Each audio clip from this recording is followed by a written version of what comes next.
Greetings once again, my friends, and welcome back to Geek News, Reviews, and Opinions, the podcast where we talk the week's events in Geek for Friday night, December 14th, 2018.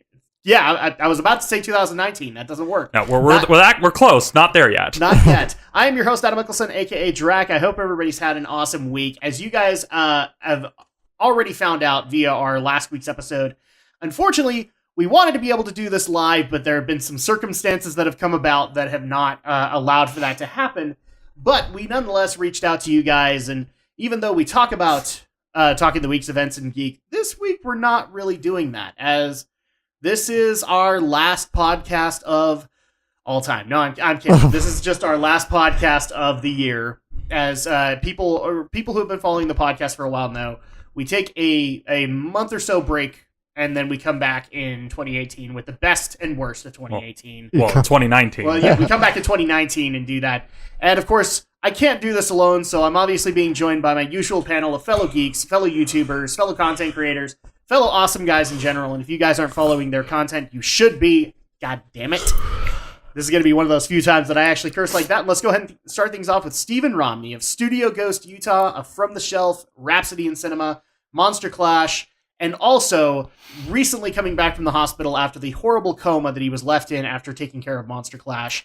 Romney, how you doing? I'm doing pretty good. I've been taking the time to relax and basically trying to remind myself what it's like to not spend every waking minute working on something. So yes, it's been taking some getting used to, but it's allowed me ample time to get familiar with my Switch. This is one of those things where time off is an amazing thing that I don't think people truly appreciate until they work a schedule like we do. Yeah, and especially in my case where I literally used vacation that I took from work to work on the video. Yes. Done that.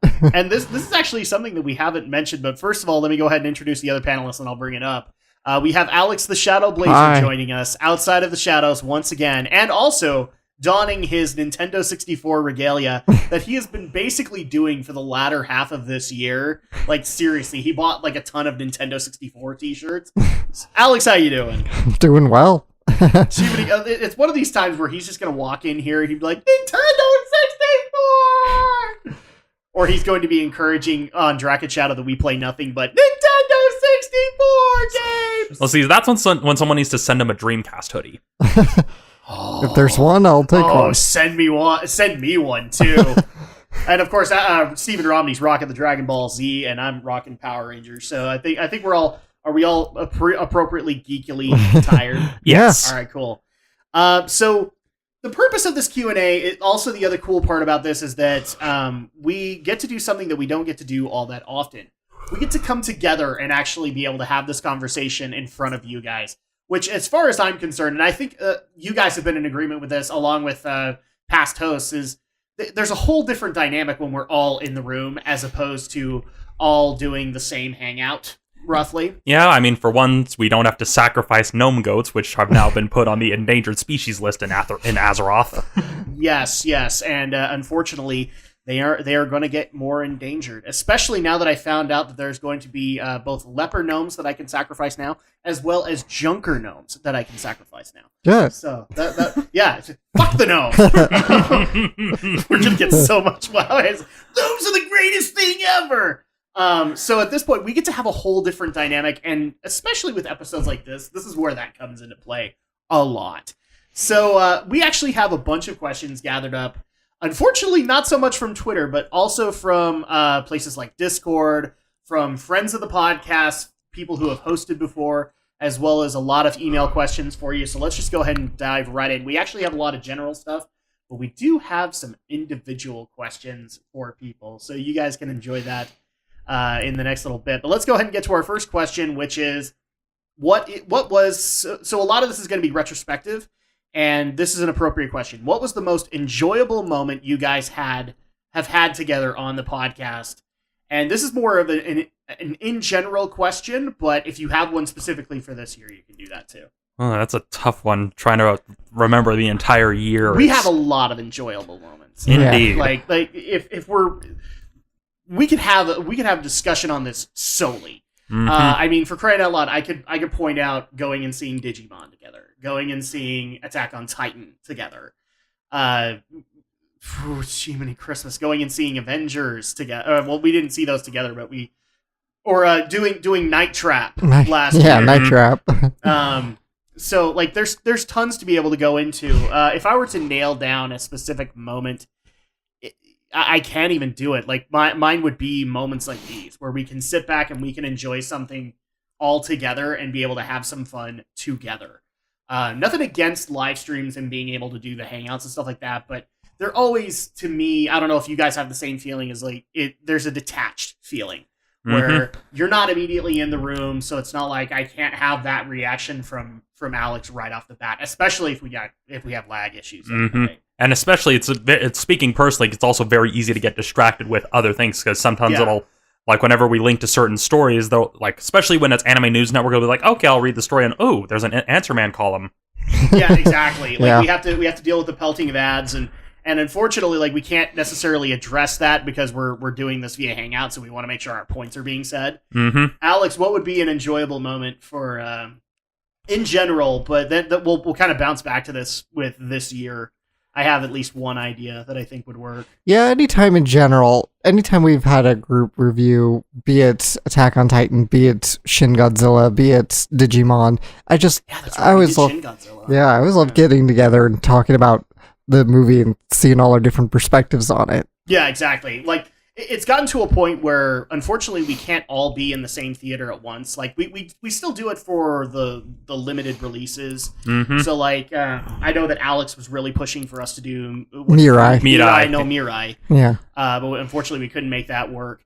But, like, me and Romney are going to get together for Dragon Ball Super Broly. And I'm looking forward the fuck out of that. Because, you know, like, you and me deserve a better review than Ghostbusters, Romney. Yeah, and that's a sad thing. Because I was, like, when you look at Ghostbusters, we both came with low expectations. But it was literally, you could hear it over the course of our discussion, how I went from being like, oh, the film was enjoyable, to then, as I pointed out the flaws, it was like, I don't know if it would be considered like anime betrayal or anime redemption arc. I guess it depends on whether you like Ghostbusters 20. What's funny about that video too is I've actually had people give me the argument that I start the video as the horrible pessimist, and then over time as the video goes on, Romney's the horrible pessimist, and I'm actually like pointing out, well, at least they got this right, you know? Yeah. But that's the fascinating thing, and hopefully we won't have a repeat of that with Super Broly, but then again, like, you're coming from the perspective of someone who's followed Super, whereas I've watched a few episodes here and there, haven't really followed it in any real faithful capacity, especially now that Funimation got divorced, so...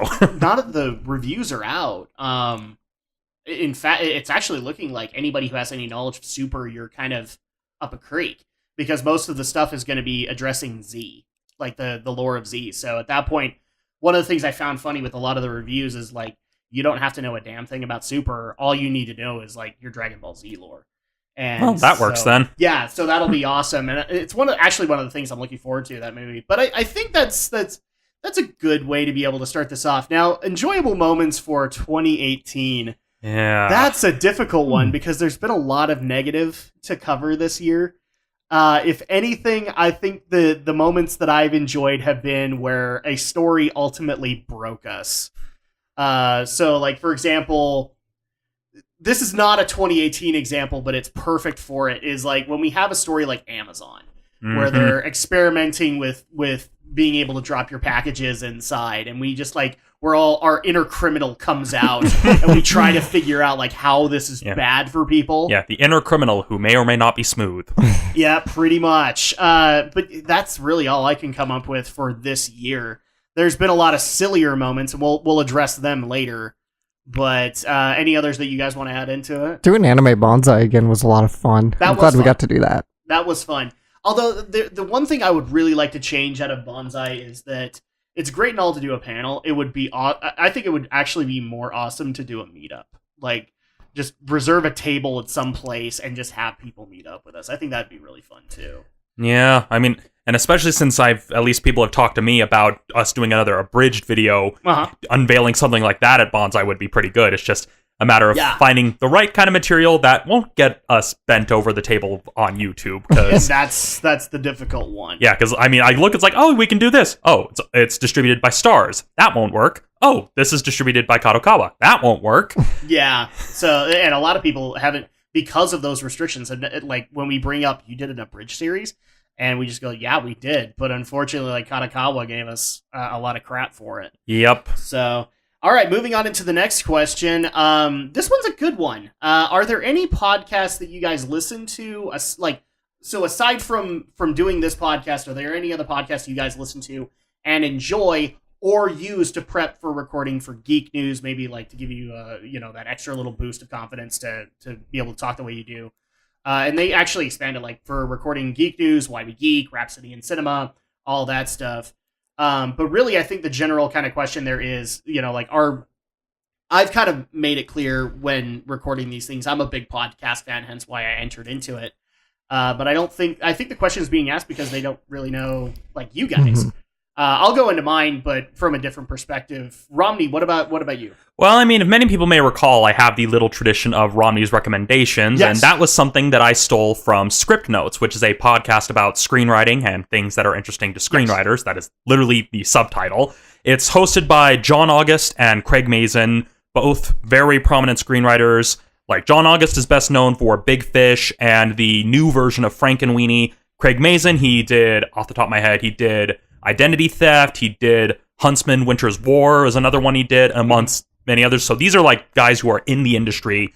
So if you're wanting advice on how to write a screenplay, get an insight into how the industry works, that's one that's really good. Another podcast I listen to, they don't upload very frequently because they're also in the industry, is Children of Tendu, which is about television writing. And one of them is Jose Molina is one host. The other is Javier Greets Markswatch. I hope I'm pronouncing that correctly.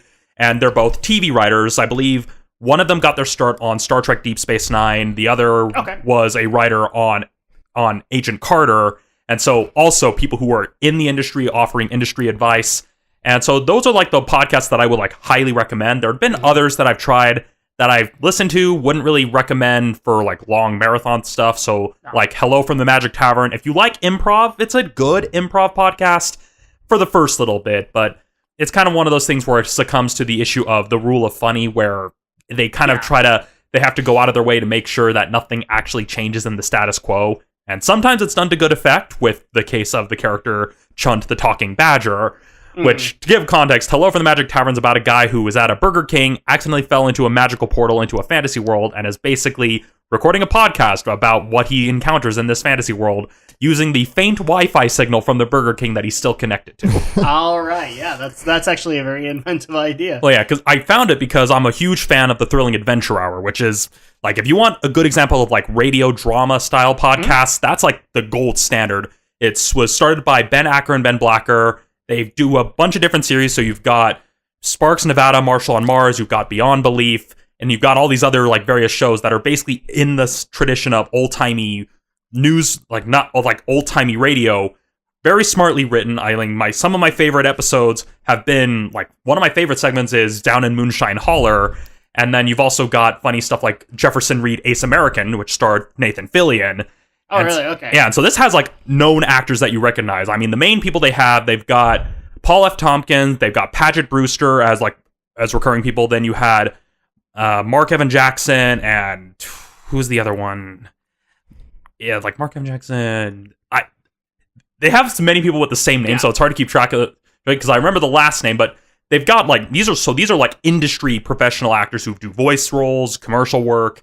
Yeah. And so I could go on and on. So, like, if you're looking to get into screenwriting, into film like I am, Script Notes, Children of Tendu, you're getting really good industry advice, probably better than most of the advice I got in a lot of film classes, because the first thing that Craig Mazin always explains is, like, there are no rules of you can't describe camera angles of this stuff, because most of the people who give that kind of advice are people who never got in the industry and just want to put barriers. So those are some of the podcasts I listen to. I haven't listened to a lot of them lately, just because after switching to a smartphone, the podcast apps they've got have been kind of spotty. Yeah, well, and I could probably help you out with that, because being able to run it on a Galaxy is a little complicated, but it is doable. Well, yeah, because like Script Notes has an app.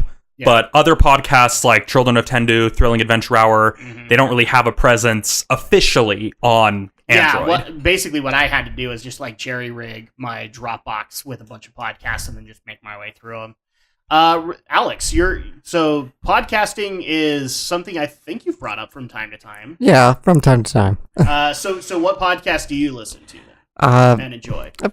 I listen to a lot of Midnight's Edge After Dark. That's where they're kind of movie industry guys as well. They're from more of the sort of I don't want to solely say tabloid, but they do rely a lot on anonymous sources, so sometimes you have to take some of their words with grains of salt. But I like their podcasts because usually they have some pretty decent insight about what's going on in the industry, what kind of shakeups, what's really happening behind the scenes, what they've talked about just about everything, especially franchising, and you can tell there's some stuff going on.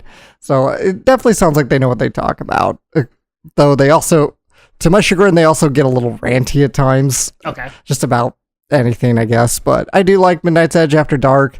Another podcast I follow from time to time is the CU podcast from Pat Contry. I know a recent controversy. Yeah.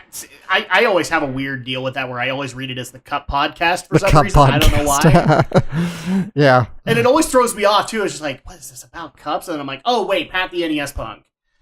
Yeah, so those would be the two podcasts I follow from time to time. Okay.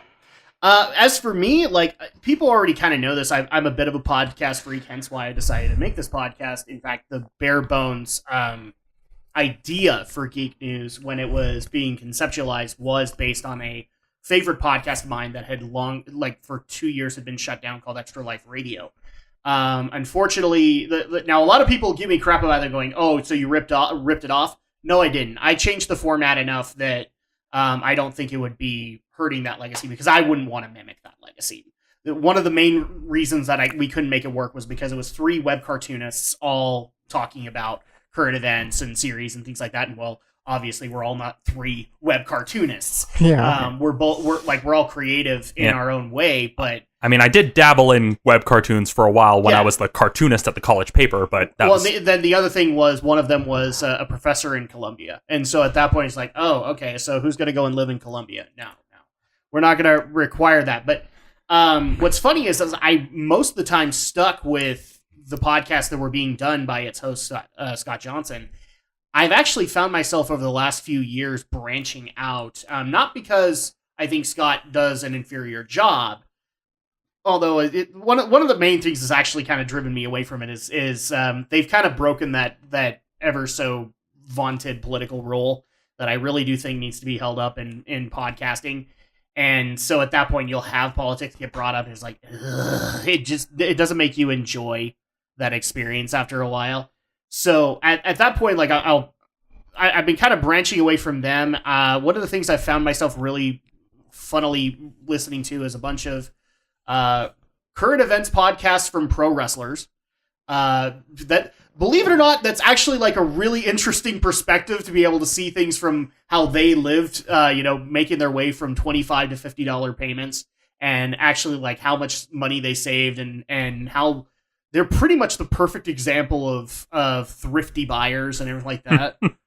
It's actually kind of funny to hear how many of them could live for an entire month on $20. So being able to listen about current events from their perspective is kind of funny. I've also been enjoying things like the Joe Rogan podcast. Somebody got me into that, and I don't necessarily listen to every episode, but when he has comedians on and they talk shop, it's actually really interesting to be able to see their perspective. Yeah, I remember stumbling across a few clips because he has a black belt in Brazilian Jiu-Jitsu, and so he's done a lot of martial arts discussions, so some of those segments have... And commentary for the UFC, so one of the other portions of the Joe Rogan podcast is the MMA Companion, where him and a couple of other MMA fighters will sit back and watch a fight and just commentate on it, and it's actually pretty enjoyable to listen to that. Yeah, I remember the debate he got into with the Aikido practitioner and kind of how... Oh, yeah. And kind of for lack of a better term, the level of denial the Aikido practitioner was in. Mm-hmm. But again, that's a whole separate topic for another show. but the comedian, especially the one thing that's really turned me on to the comedian podcast for him was every October they do Sober October now, which is just basically like we're talking about a bunch of guys who drink heavily, who do weed and everything like that, and they just decide, like, it's 4 comedians all together decide to go straight for a month. And this time around they actually added a different caveat where, like, they would all work out regularly and they had to compare each other's numbers as they went along, because they all had like these, I don't know if all of you have seen them, like these MyZone belts which actually track your progress. They all had to wear one for a month, and so it's actually been really fun to listen to the Sober October prep as well as the recap of it when Joe Rogan obviously beat them all. Yeah, because they were like, it was 3 out of shape comedians versus a monster like Joe Rogan. Yeah, like versus a former kickboxer, Joe Rogan. Yeah, exactly. So I mean, they were all destined to lose, but it was all enjoyable nonetheless. I've gotten into that. I've gotten into things like Dave Rubin. Listening to basically a myriad of opinions online, and all of it through podcasting. And it's kind of reasserted my geekiness when it comes to podcasting. Because here's the thing, guys, like, there's nothing more satisfying than just digging out a podcast and going out, for me, and just level grinding in an RPG. Nothing is more satisfying to me, because then I can just sit back and enjoy the dialogue and sit back and watch the numbers grow. So at that point, like, so moving on into the next question, because I think that pretty much answers things. Also, the other thing I want to say, for like prep for recording, do you guys have like any kind of rituals for it? Not really. I mean, for me, most I do is, well, because on Fridays after work, I meet with my therapist. And then after meeting with my therapist, I then go and get pizza, because it's been a kind of a long-standing family thing where every Friday, because my mom didn't, given that my mom was a single mother raising 4 kids by herself, effectively, she wanted one day of the week where she didn't have to cook. Yeah. And so Friday became pizza day. And although 2 of my older siblings have moved out and now it's just me, my younger sibling, and my mom, I still am in the habit of buying pizza. Yeah. Nice. And so what I do is, like, pick up a pizza, go home, eat it while reading the agenda, and then... And if there's time allowing, sometimes I watch stuff on YouTube, sometimes I'm playing games, but it's usually like work, therapy, pizza, read the agenda, and then the time rolls around and I just make sure that I've got my light set up, my camera set up, the mic and the headset. But other than that, there's not any real specific rituals aside from just making sure that I have enough water to keep my throat moist. So, what's funny is like my older brother's kids have that kind of ritual now too. Back when things weren't too busy, they actually did do and they didn't know about Deadpool, but they legitimately did a Taco Tuesday. And so then at that point, after all 3 of the girls got old enough, their mom wanted to go back to work because she was driving herself nuts at home. And so at that point, it got to a point where all their shifts kind of made it so the girls were kind of fending for themselves on Tuesdays, and so they reinvented Taco Tuesday and gave it to themselves. Nice. Kind of thing. And they do it consistently every time. Like, if they don't have the stuff, they will literally leave an angry letter for the parents saying, we didn't have enough stuff for Taco Tuesday! So moving on into the next question. And this one is going to be appropriate for 2018. What is the weirdest story you guys have had to cover this year on the podcast? I already have one, and I think you and I, like, we'll all agree on this one. I never thought in all my life I would have to cover kids getting tutored for Fortnite. I never thought in my life that would ever happen. Yeah, that one is pretty weird. It's like, I remember like having to go through tutors in middle school and high school, and my reward at the end of the tutoring was to go play some games with the tutor. Because sometimes, like, the tutor that I worked with had like a lot of really cool PC games, but that was a reward. This is like actually being tutored on how to play Fortnite or how to play Minecraft or how to play something like that. Yeah, never thought I'd cover that. Yeah, there's nothing really too weird that's coming to my mind beyond that one, because there's been a lot that we've covered this year, so it's kind of hard to keep it all straight, and events of years past kind of keep blurring. It's like, oh, there was that. No way, that was last year. And so it's you actually have to think about it. Alex, do you have any ideas? I don't know how much we covered this, but definitely the Tide Pod Challenge, I guess. Oh yeah, because you think you underestimate the bounds of human stupidity, and then, well, it comes and it surprises you. Yeah. I mean, like, the only thing I know how to compare this to is the Ice Bucket Challenge, when that initially happened, where everybody was just like, wait a minute, you're throwing a bucket on your head, but you're not doing anything towards ALS awareness. kind of thing. Yeah. Well, I think a lot of people at least also put up money too, and they did the bucket challenge just for the fun of it. Believe it or not, there were actually a few people that didn't. Yeah. And they just did it because other people challenged them. Yeah, you're always gonna have They those didn't realize that part of the challenge was you had to donate. Yeah, that's kind of where things get kind of tricky, and that's the problem with challenges like these, was that the initial idea was that you either did the ice bucket thing or you donated. Some did both, but then as things kind of spread over time, people kind of lost sight of what the point of the challenge was.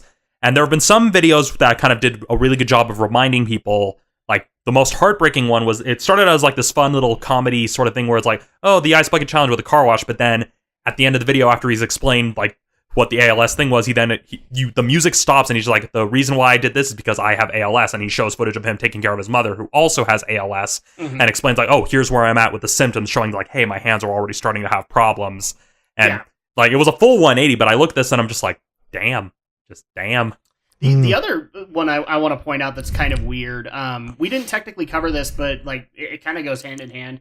The E3 coverage this year was also really weird, and it's just simply because a lot of the stuff was fairly negative. Like I had rants on pretty much every one of the panels, and we didn't technically cover this story, but people can now kind of get our opinions on it. Is the announcement that Sony will not be at E3 in 2019.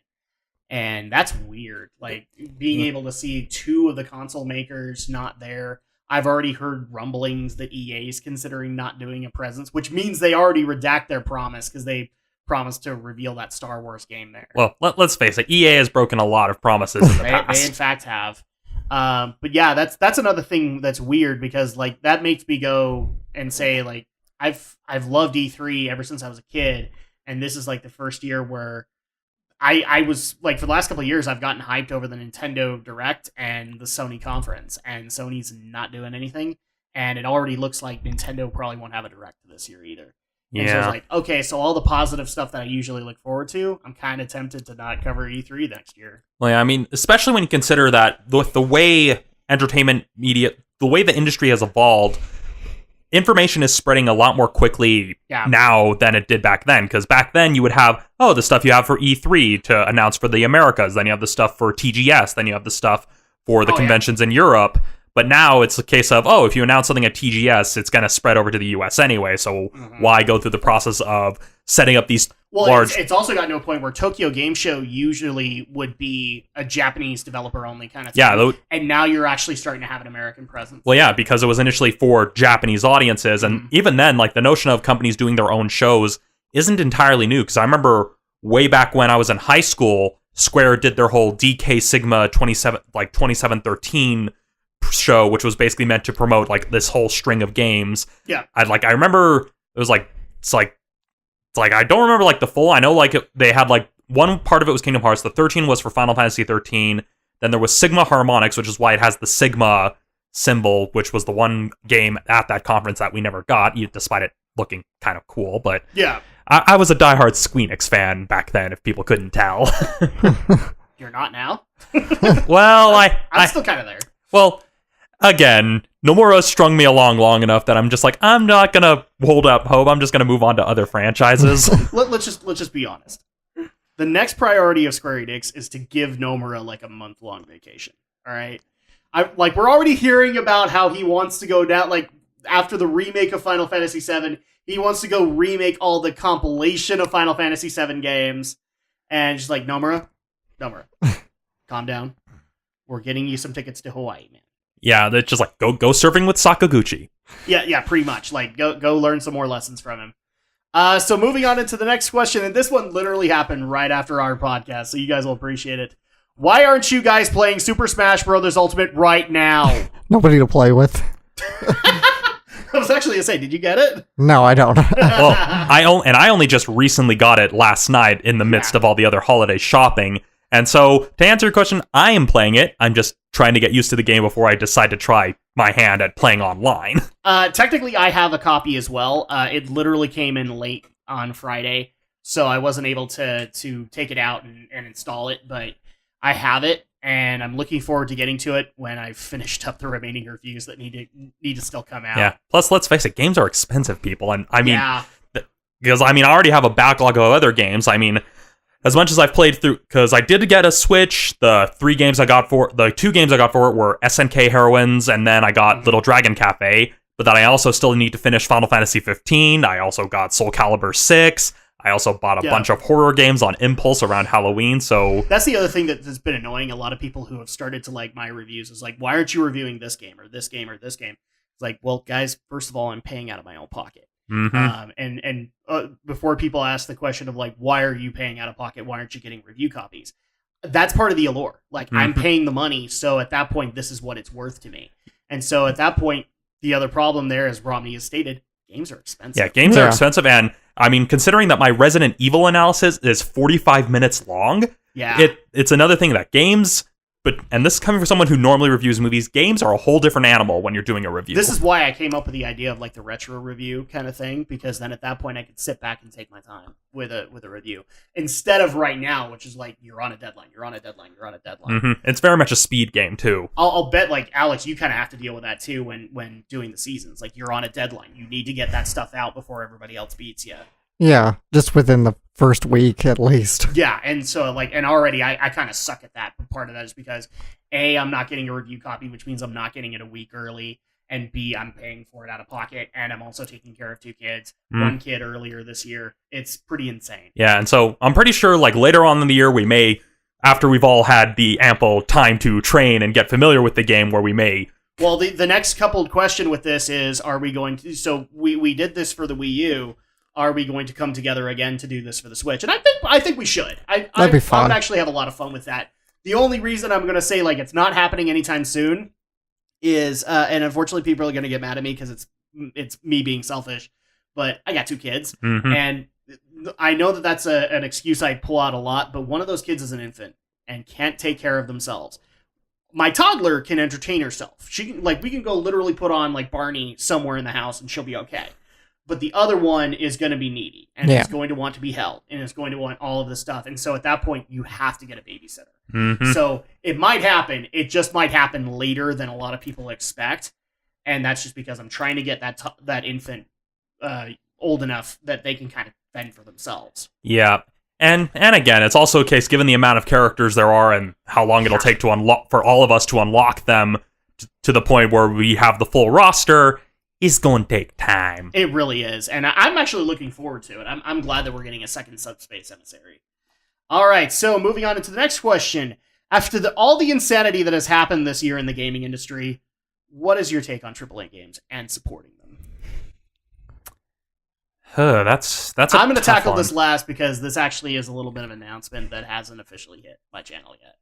Well, I guess speaking as the person here who doesn't follow all the games as often, and kind of the way I look at it is we're kind of seeing in gaming what we're seeing now with movies, where people are kind of starting to root for certain titles, like sports teams, where they're hoping certain games will succeed and are basically trying to proselytize for certain titles. I mean, I remember... Well, and part of that is because, like, movie tickets are freaking expensive. Yep. And so are games. Yeah, and especially, I mean, I remember back when Dark Souls came out, and how so many of my friends wouldn't shut up about Dark Souls, and proselytizing, oh, do Dark Souls, when I was trying to do the failed series that I never finished, Romney's Retro Challenge, because my footage corrupted. As soon as I was trying, in the process when I was trying to find an editor for it, the editor's like, oh, are you going to do Dark Souls? And I'm just like, it's called Retro. Dark Souls is not retro. Do you not get this? Yes. Exactly. And so that's kind of where I'm at. Retro would be now. Like, Dark Souls, if it was going to be retro, it would be now. Like, playing a remake or something. Yeah, and so looking at, with kind of AAA gaming, at least my perspective on it, I don't really like... I'm not like one of those like diehards where I try to follow specific franchises anymore. As a teenager, I was, like I said, I was like really diehard Squeenix fan. Yeah. And like Squeenix, Konami, like those like major ones. But as I've gotten older and have had to pay bills and pay off debt, it's kind of a case of let's take a step back. Let's not try to do the whole pre-order thing. Let's actually make sure that if I'm dropping $50 to $80 on this, that it's actually something I will get. Or even like $100, it better be worth it. Yeah, it better be worth it. Better be something that I'll get a lot of enjoyment out of. And for the most part, and especially given that there have been some games where I'll hold off on consoles until there's an actual game for said console that I want to get. That's what I did with the PS4 when they did the 15 bundle. That was the game that got me to get a PS4. Switch was kind of a weird case because I initially wanted to wait for Fire Emblem, but then Black Friday had their deal. I couldn't get any of the bundles, but GameStop had their deal of, oh, hey, if you buy a Switch, you get a $50 gift card, which means you can get a game for free. And I'm just like, well, at least there I get to choose the game instead of being stuck with Mario Kart, because I'm not a big fan of Mario Kart, and I don't feel like... Oh, yeah. I mean, more power to people who enjoy it. I'm more the, hey, when are we going to get another F-Zero? Because at least the music. I'm kind of getting there, too. Like, I love Mario Kart, and I love the take that they're having on it, but you could easily do F-Zero with stuff like this. Mm-hmm. Like, it actually would be a really cool rebirth of F-Zero, is basically making it the next Mario Kart. Yeah. It's like, you have all of these homage tracks to F-Zero, but also to Zelda. Well, yeah, and like some people are even thinking they should just make Super Smash Kart instead of just like trying to do like the Mario Kart, just basically do Smash Brothers, but as a kart racer. I mean, it would make sense. I mean, you'd see Captain Falcon, and then naturally, considering that James McLeod is a character in the F-Zero universe, it would make sense that Fox would probably mod his R-Wing to be a racer, which is actually one of the endings of Star Fox Assault, not Assault Command. Yep, as we've covered. Alex, where are you sitting with it?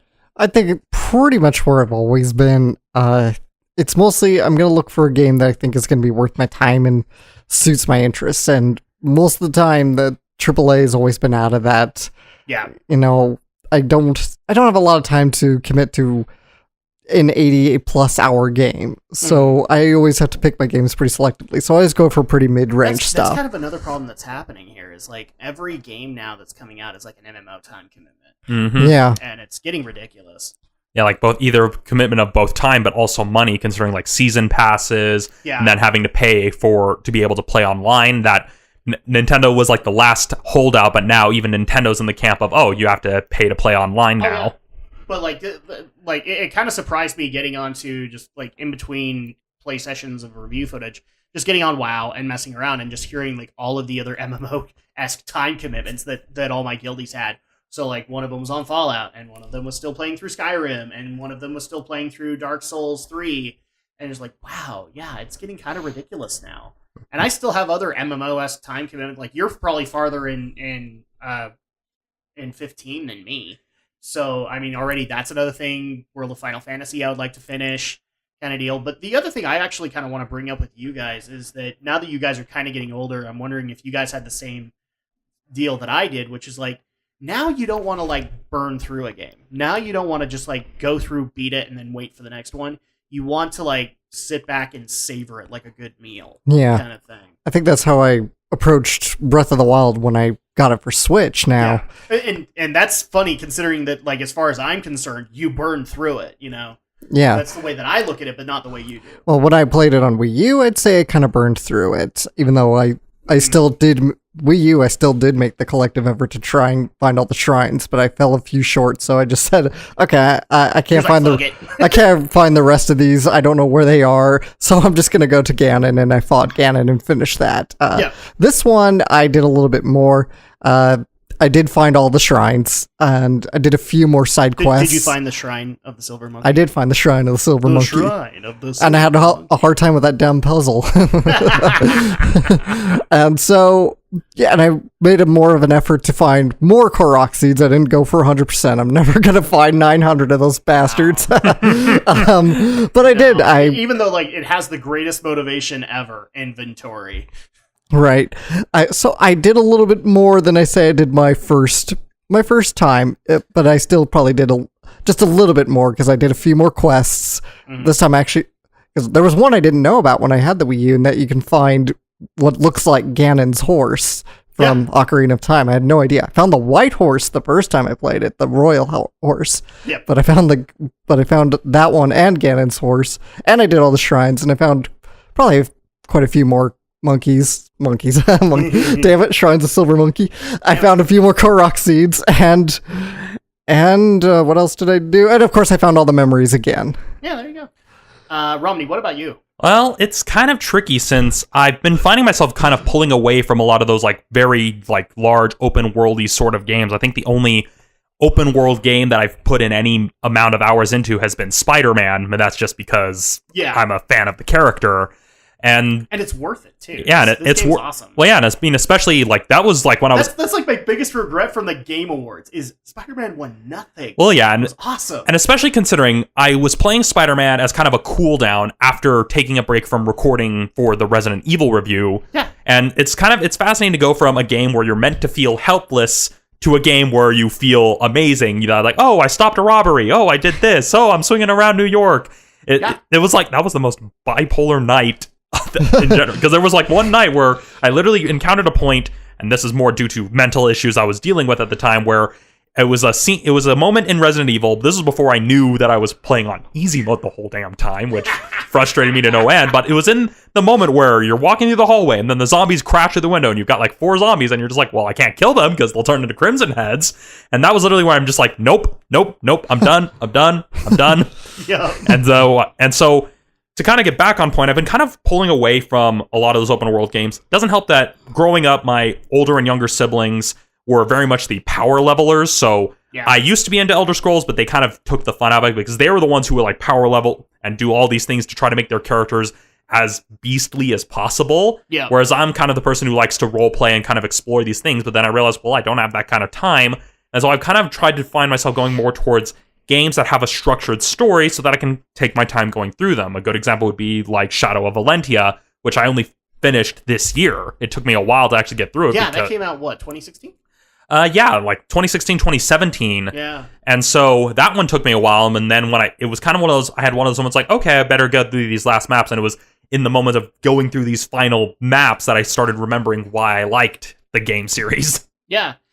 For me, it's a little bit more of a complicated answer because, again, like, games are expensive, and I actually get a lot of indie suggestions, which is just more money that I have to put out. Mm-hmm. And you'd think that the indie suggestions would probably be the way that I would go because they're fairly cheap, but as Alex knows and gets very frustrated with me about, I tried to play objective. I tried to be able to go and give AAA a chance, let them prove themselves, kind of thing.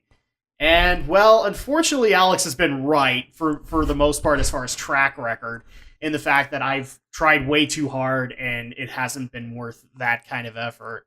And so as far as I'm concerned on where the game industry is at, and this is actually going to kind of affect my channel in the fact that, again, games are expensive. And I actually am looking at, do I really want to spend, 60, 120, 180 on like all of these Battlefront 2s that are going to be coming out and they're going to piss me off kind of thing. And then I'm going to get endless grief from Alex because like, well, you bought it. So at that point, like you're buying into it. So I've actually just kind of made the call and I'm going to make a video on this early in January. Just like it's my money.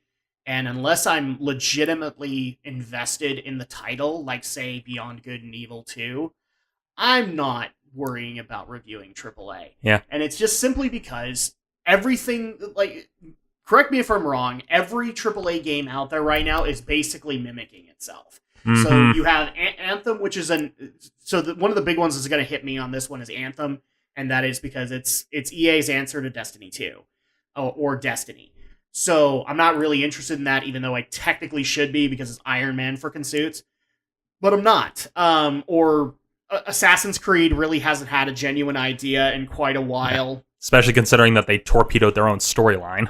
Yeah, pretty much. Like, at least the storyline that I cared about.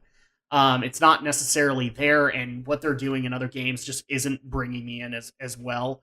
Battlefront is dead to me as far as anything is concerned. So the way that I'm just kind of looking at this is like, unless I have a vested interest in that game, because a lot of people could say, well, you're still going to get Capcom games and stuff like that. And yeah, that would be AAA as far as some people are concerned.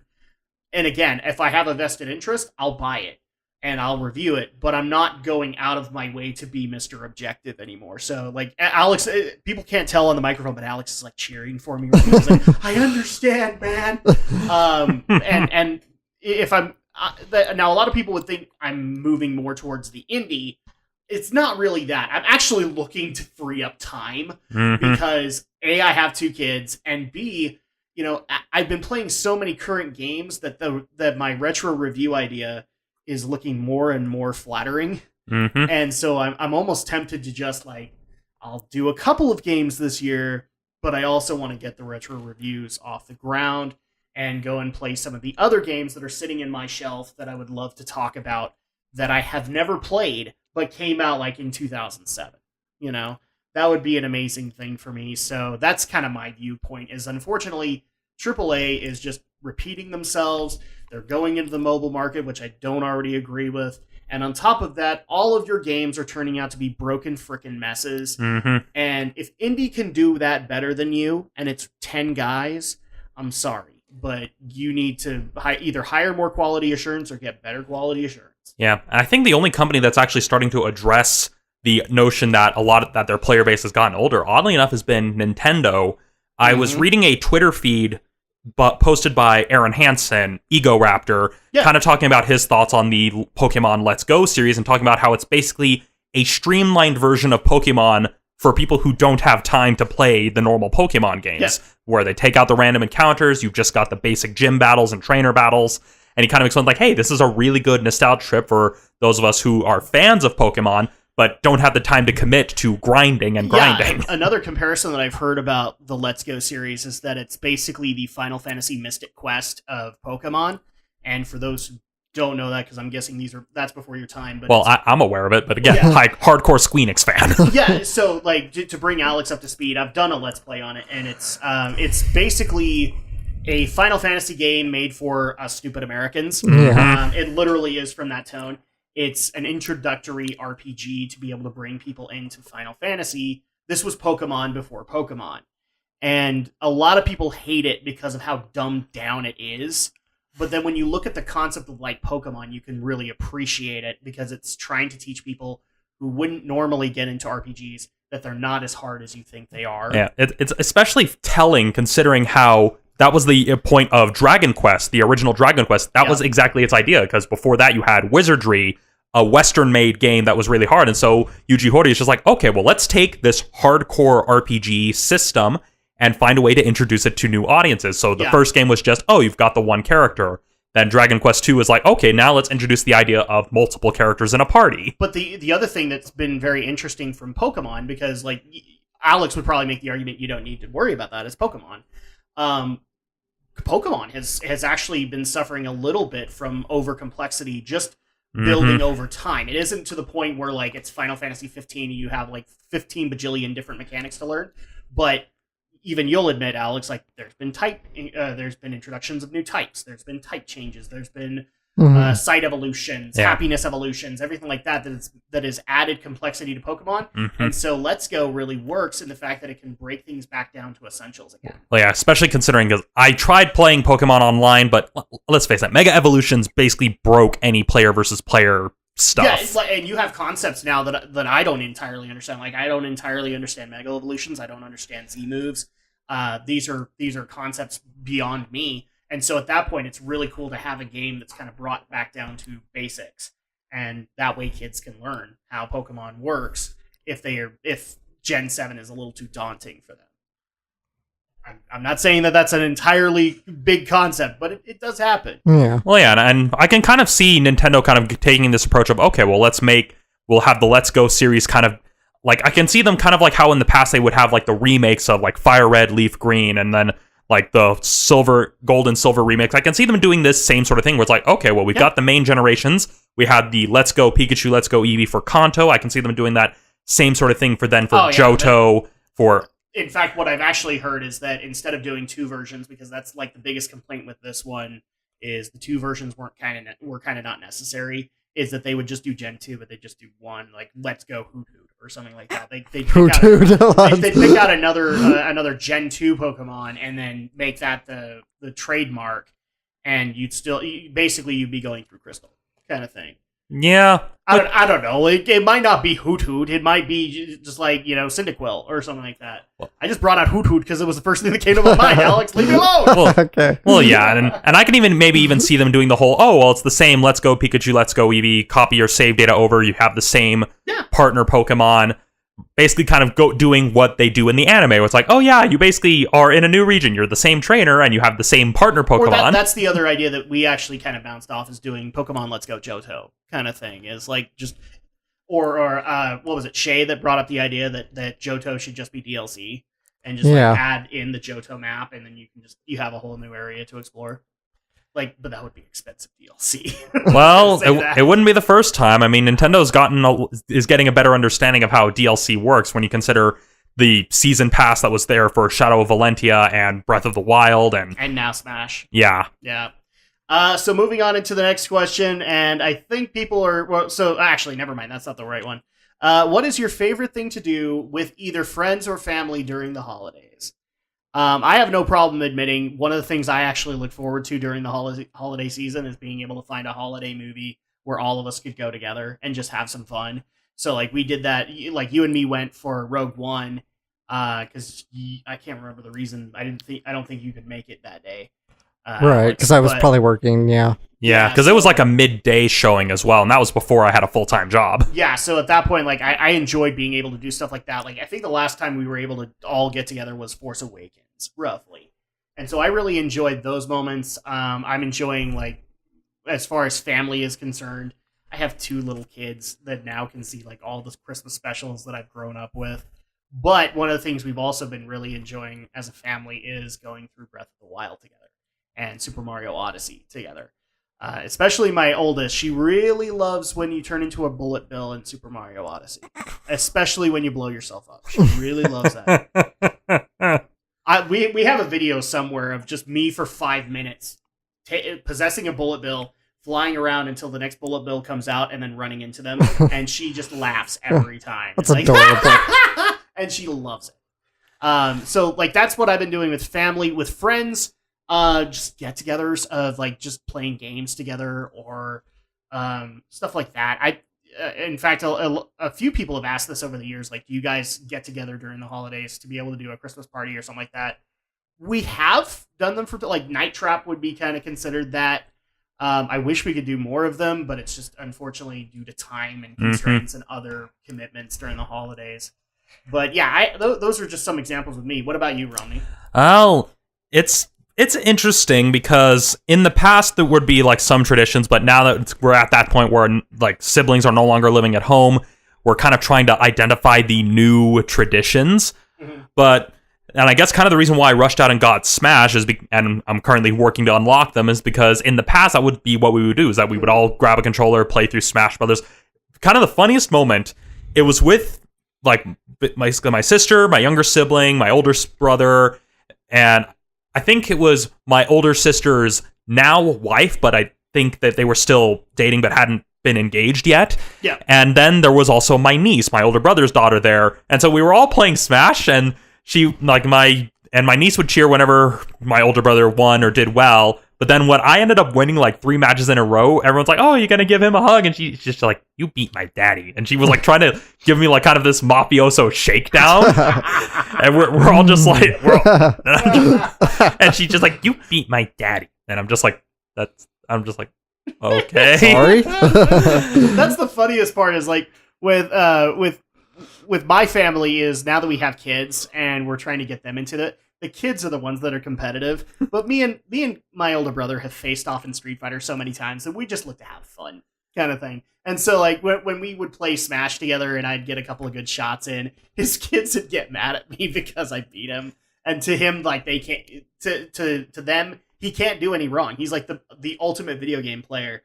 And I have a feeling that'll be the same way for my kids. Like Alex will come over, he'll get lucky one time and hit me off, and then his nieces will get mad at him and be like, "Why did you beat my daddy?" You know? Yeah. It's cute. Like that's what they know to do. Like my family had a similar tradition where we love Zelda in my family, like absolutely love it. This is why like one of my primary missions after getting married is to bring in both my wife and Alex into Zelda, because then at that point I can kind of carry the tradition on and we can play a Zelda game together, because that's what my family would do.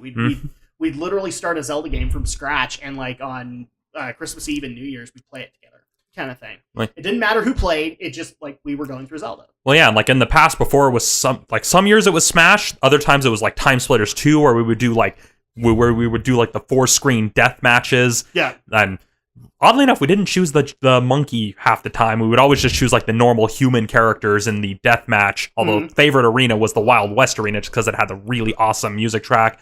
But then other years it would be like racing games. I remember with Star Wars Pod Racer was one of the ones before I made the mistake of selling it to Game Peddler for $2. So ouch. Yeah, I was not smart when it came to the concept of selling games. Yeah, none of us are.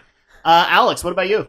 I don't think I really have much of anything. No, like, I even kind of know this from your sister. It's like, you guys didn't really have, like, you would play Donkey Kong games together, and you'd play Banjo together, and stuff like that, but that was about it. Yeah. This is why I'm bringing them in. It's because, like, this was tradition in my family, and I'm like, oh, come on, come over here. Come on over to the couch. We'll play a game together. The other thing, too, that we'd also do is if a Final Fantasy game was out, we would do that together. Because we were all big fans into Final Fantasy until, I want to say, 8 was the one that broke up the family. And at that point, my older sister was not interested in Final Fantasy anymore. She just loved Zelda. So, like, this is a tradition that we carry on even to this day. Like, we played Skyward Sword one New Year's Eve, even with, like, a ton of other people just going, why is a video game on in the background? Because it's Zelda. Shut up. Kind of thing. All right, so the next question here is a bit of a silly one, and I've actually been seeing this meme going around, but you know what? It's worth it. Is Die Hard a Christmas movie? Yes or no? Yes. Yes. Yes. Yeah. And the thing is, Link... I've seen this argument happening on Twitter a lot recently. Is like, no, it's not a Christmas movie. It's an action movie. Well... Here's the thing, you can have action movies at Christmas, yes. and Linkara actually made a pretty good point about it, where it counts because it takes, like, Linkara kind of made an argument where Die Hard can be considered because it takes place during Christmas, but it may not be the best, it's a Christmas movie, it's just not the best Christmas movie. Yeah. His argument is that a better example of an action movie at Christmas would actually be Batman Returns, since it actually ties into the themes of Christmas and kind of explores those themes through the lens of Bruce Wayne, who basically, after getting revenge for his parents, has basically been left with nothing. Another good example in the Batman angle is that Batman animated series episode that debuted the Joker and Robin, where like it was all based around it's Christmas and it's a wonderful life. So like that's another really awesome example, but. Yeah, to me, it's just an action movie that's based around Christmas. Well, yeah, and even then, it's not even... The Christmas holiday itself doesn't tie into the story. It's just it's a Christmas party when the terrorists decide to take over. Although the weirdest thing is that the author of the original novel initially wrote it to be a film starring Frank Sinatra. That's right. Yeah, that's not surprising, though. Well, yeah. Frank Sinatra was that famous. Well, they still had to ask him even though he was like in his 80s at that point. I'll totally do this. Yeah, and to kind of give context, it's because the author wrote a novel that became the Frank Sinatra film, The Detective, and then after that film did well, he worked on a sequel that had the same character for the express purpose of it being a movie, but then because of development hell, it got reworked, and so we got Bruce Willis. Yeah. We did, in fact. I mean, you could easily make that. So, like, it's an action movie that's based around Christmas. You could easily make an argument that, like, Home Alone movie is a kid hijinks movie based around Christmas. It's basically Die Hard in a house. Yeah, pretty much. So at that point, yeah, I think we're all pretty much in that camp. I can understand the arguments that people are making, but when you start the movie off with Christmas music and then you end it with Christmas music, it's hard not to have that affiliation to me. Well, yeah, plus the limo guy puts it best. If that's what happens at Christmas, you gotta see what happens at New Year's. Exactly. All right, so the next question is appropriate because we kind of addressed it already, but what is the worst craze that hit YouTube this year? Tide Pod Challenge. See, for me, it would be the Tide Pod Challenge because at that point, it's like, I can't believe something so freaking dangerous became a thing on YouTube. But, I mean, like, we're also talking about people who will literally ingest tons of cinnamon and therefore, at that point, realize that their body has a reaction to that much cinnamon in their system, kind of thing. Or what are some of the other stupid challenges that they've done on YouTube? But yeah, the Tide Pod Challenge has to be that for me. Yeah. Like I hate to go down this route, but to me, it's just the pinnacle of stupidity. Yeah. Mm-hmm. Like you've been told as kids, like if something has a skull and crossbones on it, or if it's got some kind of a parental advisory, or if your parents won't let you mess with it, you probably shouldn't mess with it. Well, yeah, I mean, am I the only one who remembers the Mr. Green stickers? Yes. Yes, I remember them. Like I actually, after doing that episode, I think it was you that said like nothing has skull and crossbones on it anymore, and I went off and double checked it. No, nothing has skull and crossbones on it anymore. That's how I knew as a kid that it was poisonous, and don't mess with it. Yeah, and for me, I remember it was because it had like, oh, it's the Mr. Green, which is the smiley face who looks sick, which means, hey, this thing will make you sick if you drink it. Yeah, I mean, there you go. That's eventually what they did with it, and now they have like this weird terrorist color scale on danger, and it doesn't work.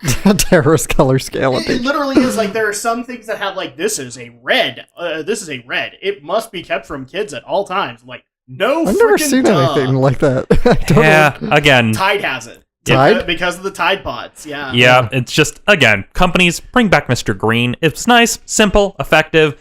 It basically puts it in a context in which children can understand. Is there any other bad crazes that we can think of that happened on YouTube this year? Logan Paul maybe comes to mind. Well, yeah, but he's not so much a craze because he's still around. I'll admit, I was halfway interested when I heard that KSI beat the crap out of him, but then I think it was Alex that told me, it was like, you got a black guy. Well, he got like a bloody nose, but because I actually like looked into the actual boxing match, because again, I'm the weirdo interested in combat sports, but although KSI was able to give him a bloody nose, he lost the bout by decision. Yeah, it's just like, you know what? I wanted more crap beaten out of him. Well, yeah, but at least someone kind of made the point of, well, KSI may have lost the match, but he gave us enough meme gold to last us the rest of the year. Are there any other crazes that we can think of that were bad? Like, it's really hard to top the Tide Pod challenge. The other one that I'm going to point out, just because it was a personal annoyance and it happened during my break, was the body painting deal, where you had people justifying that, oh, it's okay for a woman to go topless on here without a parental advisory because they have these tiny little pasties on their nipples and they have body paint all around them, and they didn't realize that, like, for the first 30 minutes they didn't have that. they were basically going up topless, and so the only reason I found that dumb was, like, if a guy tried to do it, which there were a couple of Twitch examples of a guy, like, pulling off a full Bert Kreischer and going up and then trying to body paint Iron Man onto him, and they got banned because they were showing way more of themselves than they should. I'm like, wait, you had the bully hunter girl do it, and she sat there and screamed sexist at everybody who gave her crap for it. Yeah. Actually, that would be another craze that was really stupid that didn't last for very long. Bully hunters. Well, yeah, and then there's just been the usual discussions of, like, drama and stuff like that, but granted, that's something that occurred last year, but it spilled over into this year as well. Yeah.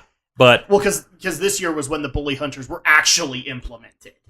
And I wouldn't call that a craze, just more like a failed experiment. No, it was just another bad thing that happened on YouTube this year. Well, yeah, and then there was also the various adpocalypses. Like, what were we like on, like, the third one that we had to cover or something? Was 3.0 this year? I have no idea, but I know it's just everyone keeps saying, "Oh, adpocalypse," which are like, okay, how many adpocalypses can we have? We can't have this many horsemen. The only one that I'm coming to mind was what some people affectionately called partnerpocalypse, which was just basically the partner programs changes. But yeah, these are just examples of how stupid it's been on YouTube this year. Yep. Next question that we have is this is appropriate. When is Gaming with the Geeks coming back, and is there a possibility of bringing back the camera or live streaming it? So I'm happy to say, if you guys haven't already seen the poll on my Twitter, Gaming with the Geeks is returning.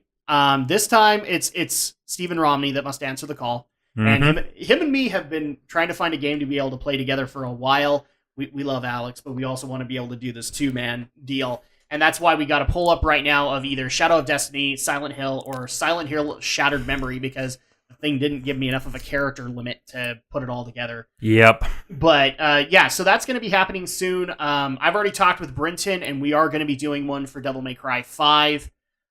Whether we do it blind, I'm not sure, just depending on when we get to it. And obviously, we need to the three of us need to come together once again for a Kojima game, because it's been sorely missed. Mm-hmm. And well, the next one that we have up is just screaming 80s, so we have to make fun of that, right? Yeah. Yeah. So, but onto the other question of, is there a possibility of bringing back the camera or live streaming on Twitch?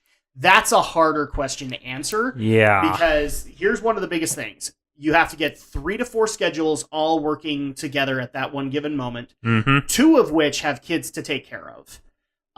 Then you also have to be able to have cameras working and probably of either different or similar resolutions. Mm-hmm. I don't even know how you could do a multicam setup for Twitch. Well, yeah, like you would need some sort of like you basically would need the kind of software that's used in news studios where you have like the multicam things, which some streaming software allows you to do. A dedicated PC to be able to do it. Yeah, like a dedicated PC, you'd have to have someone manning the switchboard. So that would be another person you'd have to bring in. Mm-hmm. And already, like, if you guys haven't been able to follow it this year, like, me and Alex promised early on in the year that we were going to start doing live streams. And then things got busy on us, and they never stopped being busy. Yeah. And so it became very, well, and then we also had problems, and we thankfully fixed those problems, because, you know, part of the reason I did the Dark Souls stream was to make sure that it would work, and it did. So, like, that's also the other thing too that has been kind of plaguing us, is like being able to make all of this come together all at the right time. So I'm not sure. Yeah. If you guys want it, we can talk about it. But there's a lot of factors. Yeah, because if you recall in like the first Gaming of the Geeks, we tried with the camera, but the other issue we ran into was the screen real estate of making sure that you can see the full game, but also see us. And honestly, like we initially foregone the camera because that just made it easier to focus on just the audio and just the gameplay. That's why we didn't do a camera for Night Trap, is because it was a lot easier to just put all of us on a mic and then just all like have a Game Grumps kind of deal where it's like a guest Grumps, you have another person to throw into that mix. But it's not that we haven't wanted to do the camera, it's just like the way that I've seen that work on Twitch or YouTube and all that is you have to have these elaborate setups. Mm-hmm. And well, we're creators on a budget. Kind of thing. With very limited resources. I know it looks like I have a whole lot of money to be able to throw out, guys. I don't. Yeah, and as some people who have seen my videos, the kind of equipment that I'm able to bring in works. I know some people think, oh, why not have Romney bring his cameras? The thing is, with the DSLRs, they aren't meant for recording long stretches of time. They will shut off after like 30 minutes. Yeah, and the concern that I would have on that is that you basically would have to treat them as a webcam, and I don't know if they even have the hookups for that. I've tried it. Like, if you recall back when I would have like the image that would be on my screen before I would then show my face, that was when I was trying a setup that allowed me to use my DSLR as a webcam. Yeah. And after a while, it just wouldn't work because the computer couldn't handle it, and then the camera couldn't handle it, and then the software I was using decided to hold that feature hostage. Yeah, and so that's why in a lot of cases when it came to the live streaming, like for me, I've just been looking at more elaborate but cheap webcams to be able to do this, so that it all looks good. Like we look seamless on there. Like you guys can see our faces, and you guys can see our genuine reactions, but at the same time you can see the game footage, and it's still entertaining. So I think what we're basically saying here is we'd like to. It's definitely something that we could do together. We just need to figure all this stuff out. Yeah. Because, you know, heaven forbid, we all have 9-to-5s. It just so happens my 9-to-5 is usually taking care of kids. So the next question that we actually have here is, this is a weird one. What is the weirdest habit of each panelist on the podcast?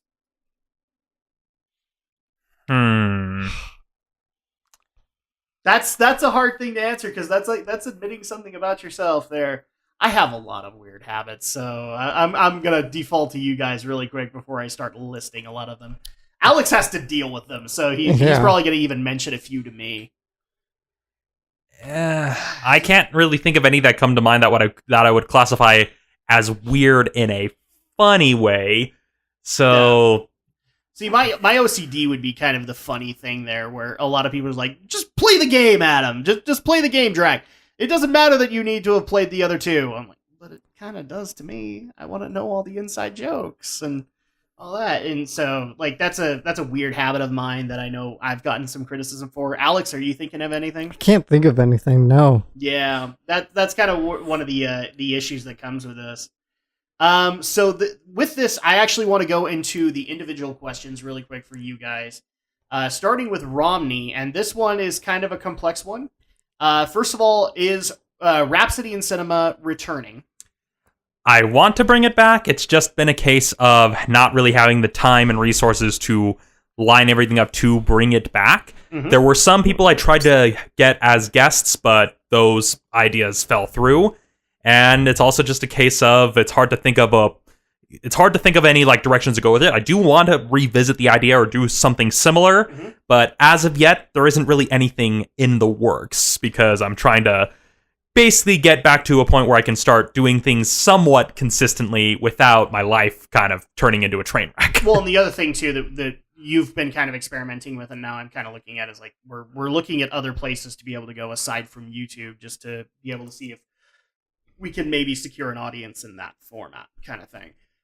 So along with the Rhapsody in Cinema, we have another question, which is, so a lot of people are putting Genshiken mostly in yours, and I would actually say that's accurate. Like, Alex worked on it, but it was really kind of Romney and Aldo that kind of spearheaded the project, and it did appear on Romney's channel. Yeah. So at that point, with that, the question is, so you brought in all of your fellow panelists from Geek News to be able to do that. Why don't we see them in your other ventures, like, say, in Monster Clash? And to put it bluntly, it's because, well, that the Genshiken was a Geek News venture. Yeah, that was something that we were working on together. It just was easier to put it on my channel because I feel like this is picking on you a little bit. Well, here's kind of what happened behind the scenes. When we were editing the videos, Aldo and I were double teaming it, where we were editing it together, and the plan was to initially put it on Alex's channel because he was the anime reviewer. He was, yeah. But then Aldo's editing files got corrupted, so I had to kind of finish the whole thing by myself, and in order for us to meet the deadline, we decided, well, Romney's been working on it, so let's put it up on his channel. Yeah, let's not worry about putting it on a Dropbox or anything like that, and just get it up. Yeah, so that's kind of more or less what it came down to, it was logistics. It was on my channel because I had to put it all together. I had to animate the mouth flaps because Aldo's files got corrupted. So it wasn't like, oh, it was all thrust on me. It was just, that's how things laid out. Even though it all started when Team 4-Star made the announcement. I brought the suggestion to the group saying, hey, we should probably do something for this. And then Aldo kind of stepped in as the producer, where he kind of helped hammer down the logistics and everything. Yeah. And then we all kind of worked on this. We all kind of gave input on the script. And so, yeah, it was a team effort. It was just easier to put it on my channel. And as for why I haven't brought anyone else on any of my other videos, I've tried. It's just things have gotten in the way. Because I actually had a story arc planned for this year's episodes of Monster Clash, but stuff happened. Yeah. I mean, like, again, I feel like this question is kind of picking on Romney.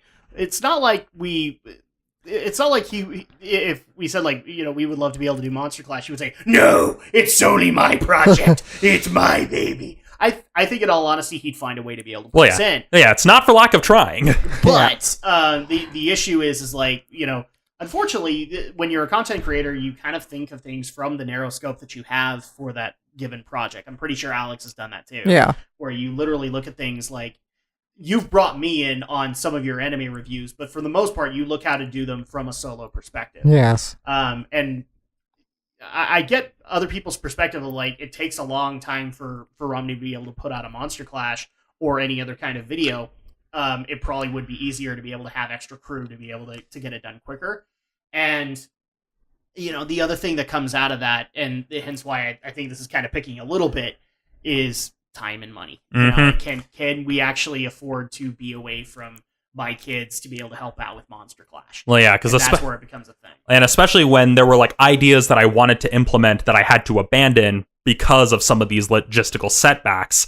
Yep. Like, I had, like, this whole story arc planned. I was basically going to pull kind of a Linkara, but the idea was like, okay, well, let's do what Linkara does, but better. No offense to Linkara, but it was just a case of, hey, let's try throwing even more. Let's basically, like, show, hey, let's try to put in some quality stuff and, you know, basically make use of the film degree that I worked on for 4 years to obtain. And so it was just a case of, it's not for lack of trying, it's just been, things have kind of gotten in the way. And with how I make these videos with Monster Clashes specifically, I mean, again, my Resident Evil video, 45 minutes. If you look at that video, you see kind of how in-depth I go with these analyses. Yeah, and I would guarantee that if you actually looked at the legit script, like the initial draft, it was probably well over an hour kind of thing. Well, yeah, luckily I didn't have to cut it down too much because just with my process, although I did have to rewrite whole sections, again, upon discovering that I was playing on easy mode the whole damn time. Yeah. And probably you could be heard throughout your house going, well, not quite. Like, The thing that came later when all the footage had problems. Oh. I know the insider. Yeah, like that. It was not fun. Yeah, like they didn't really hear me shout, but I do have a punching bag in my room, and so that was kind of the case of, oh, he's at the punching bag. Something must have happened. Yeah, pretty much. So I think that pretty much answers it. Like, I don't think we would have a problem coming in and doing that stuff. In fact, I presented ideas with you guys just to be able to bring you guys in and get you guys using the film degrees, you worked your butts off to get, and just having me, be the talent or be the producer and figure that out. And who knows, you might actually start seeing more of that in the future. But well, yeah, because I know a good example of that was the reveal of you guys being able to do 3DS content. Yeah. Being the filmmaker, I brought my light kit, brought my camera, and so we've helped each other with the knowledge we have. And the top 10 footage also was that in essence. Like, yeah. That's why 90s Alex unfortunately had to die a horrible death. 90s Alex, he will be missed. At the hands of the raging demon. So. Yeah, and so, again... I don't know if that's happening this year, just because I don't know if anything is raging me enough to do it. Yeah, but yeah, and so it's not for lack of trying, it's just, well, we all have 9-to-5s, and then sometimes life gets in the way. In my case, it was footage getting corrupt and having to recapture it, and having to abandon, I literally bought supplies to make, actual sets and stuff like that. That's how gung-ho I was, but... Then footage got corrupted, we all got super busy or got sick. It's more, we want to, and we'll try to make it work, but that's why in my case, that's kind of why I did Rhapsody in Cinema. That was my way of trying to bring them onto my channel, and I liked how it turned out, and I do want to revisit the idea. I'm just you and I have talked about ideas. So yeah, it's just, I'm kind of the kind of person where I don't want to kind of fall into that same rut. I like to try to push myself creatively, as seen with the red tie and red candle flame. Yeah, pretty much. That's pretty much the deal for Romney. For Alex, this is a little bit more of a complex one. First of all, why are you not... I don't know where this is coming from, but why are you not on an anime podcast right now? Because I don't know any. Yeah, that's really the answer there. So somebody's doing this in response to the fact we don't do too many anime stories. It's not that I don't want to, people. It's just sometimes you have when you have an announcement of a series happening, and then you have Kevin Hart being, stupid on Twitter, you kind of have to go with what people are talking about. And so at that point, a lot of those stories kind of get sent to the side, or occasionally, I just don't want to talk about them. Yeah. Because I have nothing to bring to the table, and I don't know where we can go with it. You see, what we need to have happen is now we just need to have a story involving Michael B. Jordan being stupid on Twitter, involving something with anime, and there you go. You got the best of both worlds. Hot ones, get on this. or some YouTube channel, give us this. We need to talk about it. Yeah, I mean, people have talked about saying, oh, they should make a version of Space Jam with Michael B. Jordan, except it's anime instead of Looney Tunes. Wasn't it bad enough that you wanted to do LeBron? Well, they're still doing the LeBron one, but let's face it, with Michael B. Jordan, though, I mean, let's face it, if Shueisha decided, hey, let's do a Shonen Jump Space Jam sort of thing with Michael B. Jordan, I'd watch it. We'd all watch it, just to see what would come out of it. I mean, come on, Michael B. Jordan, getting into a fight with, Frieza or something. Dude, better yet, just crossover with Kuroko basketball, and there, it's set. Well, I mean, given that Michael B. Jordan was in Creed, you could even just have it be just cross him over with some sort of boxing anime that's in Shonen Jump. Let's find a boxing anime to be able to do it. So at that point, it's really within I'm not mocking anybody, but within your circle of friends, nobody really is a podcaster. Yeah. And so at that point, one of the things, oh jeez, I'm going to go ahead and knock the equipment around. It knows what it did. So at that point, I think that's the main reason why you haven't been a lot of people don't realize this when podcasts start up, the panels are the first things you figure out. And so at that point, Alex just probably doesn't know the guy, and therefore... But one of the things I've actually been really hopeful of is some of the groups that you've actually been introducing me to have started doing anime podcasts of their own, and they've reached out to me and said, what do you need to be able to make it work? Yeah. Kind of thing. So who knows? Maybe one of those guys, if they actually listen to this, they'll actually consider bringing in the Shadow Blazer. Except you can't bring him in on Friday nights. He's busy. Yeah. I'm just saying I have right. No, we'd work it out. And then the other one that I thought was really funny for Alex to be able to answer is, so we have anime. Most of the time these are shonen. But we have anime based on tennis, on basketball, on wrestling, on wrestling and pro wrestling. Yeah. We have boxing. We have food. We have we have swimming, male swimming and female swimming. We have calligraphy. We have tons of these other things that are now considered to be interesting enough subjects for anime. So, Alex, the question is, what is going to be the next stupid thing that becomes the next hit anime? Oh, I don't know. I feel like everything's been done at this point.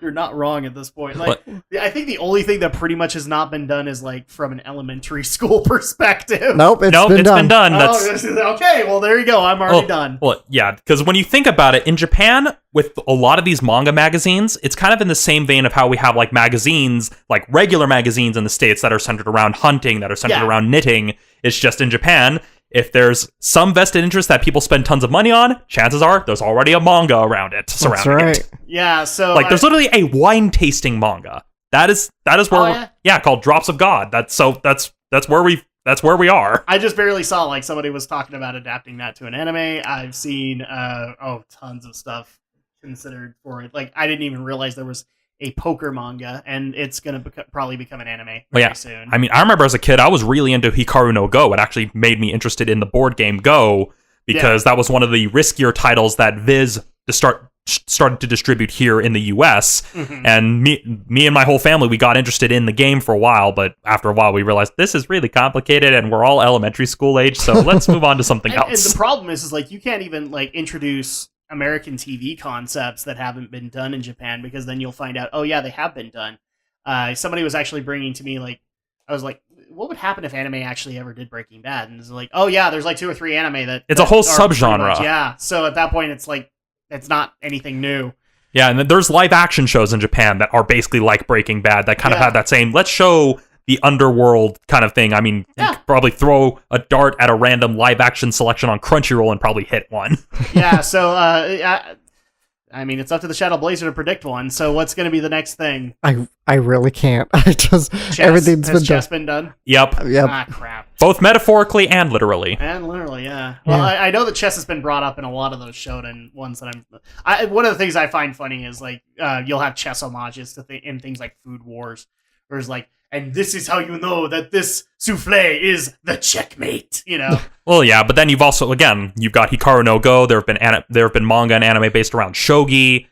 It's again, if the interest is enough to make money, there's usually a manga surrounding it. I mean, let's face it, give it 5 years. I'm going to call it here. 5 years, we're going to have an anime about Let's Players. There you go. That's the prediction right there. Yeah, a Let's Play based anime. That'd be kind of cool. Or based on streaming or something like that. Yeah, and the thing is, there is a story you can tell here. I've actually been reading a webcomic that kind of explores it, and so it's not like it's like, oh, it's going to be silly. It's like, no, there is an actual story that can be told here when you look at kind of the life of being an entertainer. I was actually saying for a long time a webcomic called Mega Tokyo should have been done into an anime, because it was basically like modern day elements being interjected with video game references.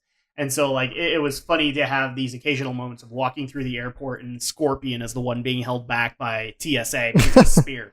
Yeah, and there's even other angles. You could go comedic, like Mega Tokyo. You could go the romantic route with the webcomic Let's Play, which I've been enjoying. And then, like, I mean, for example, you could basically have something that would be like the anime equivalent of The Wrestler, where it's just an analysis of someone who chooses to be an entertainer. And so... Although somebody's been actually trying to get me to watch the recent Goshu Lion, I think is what it's called.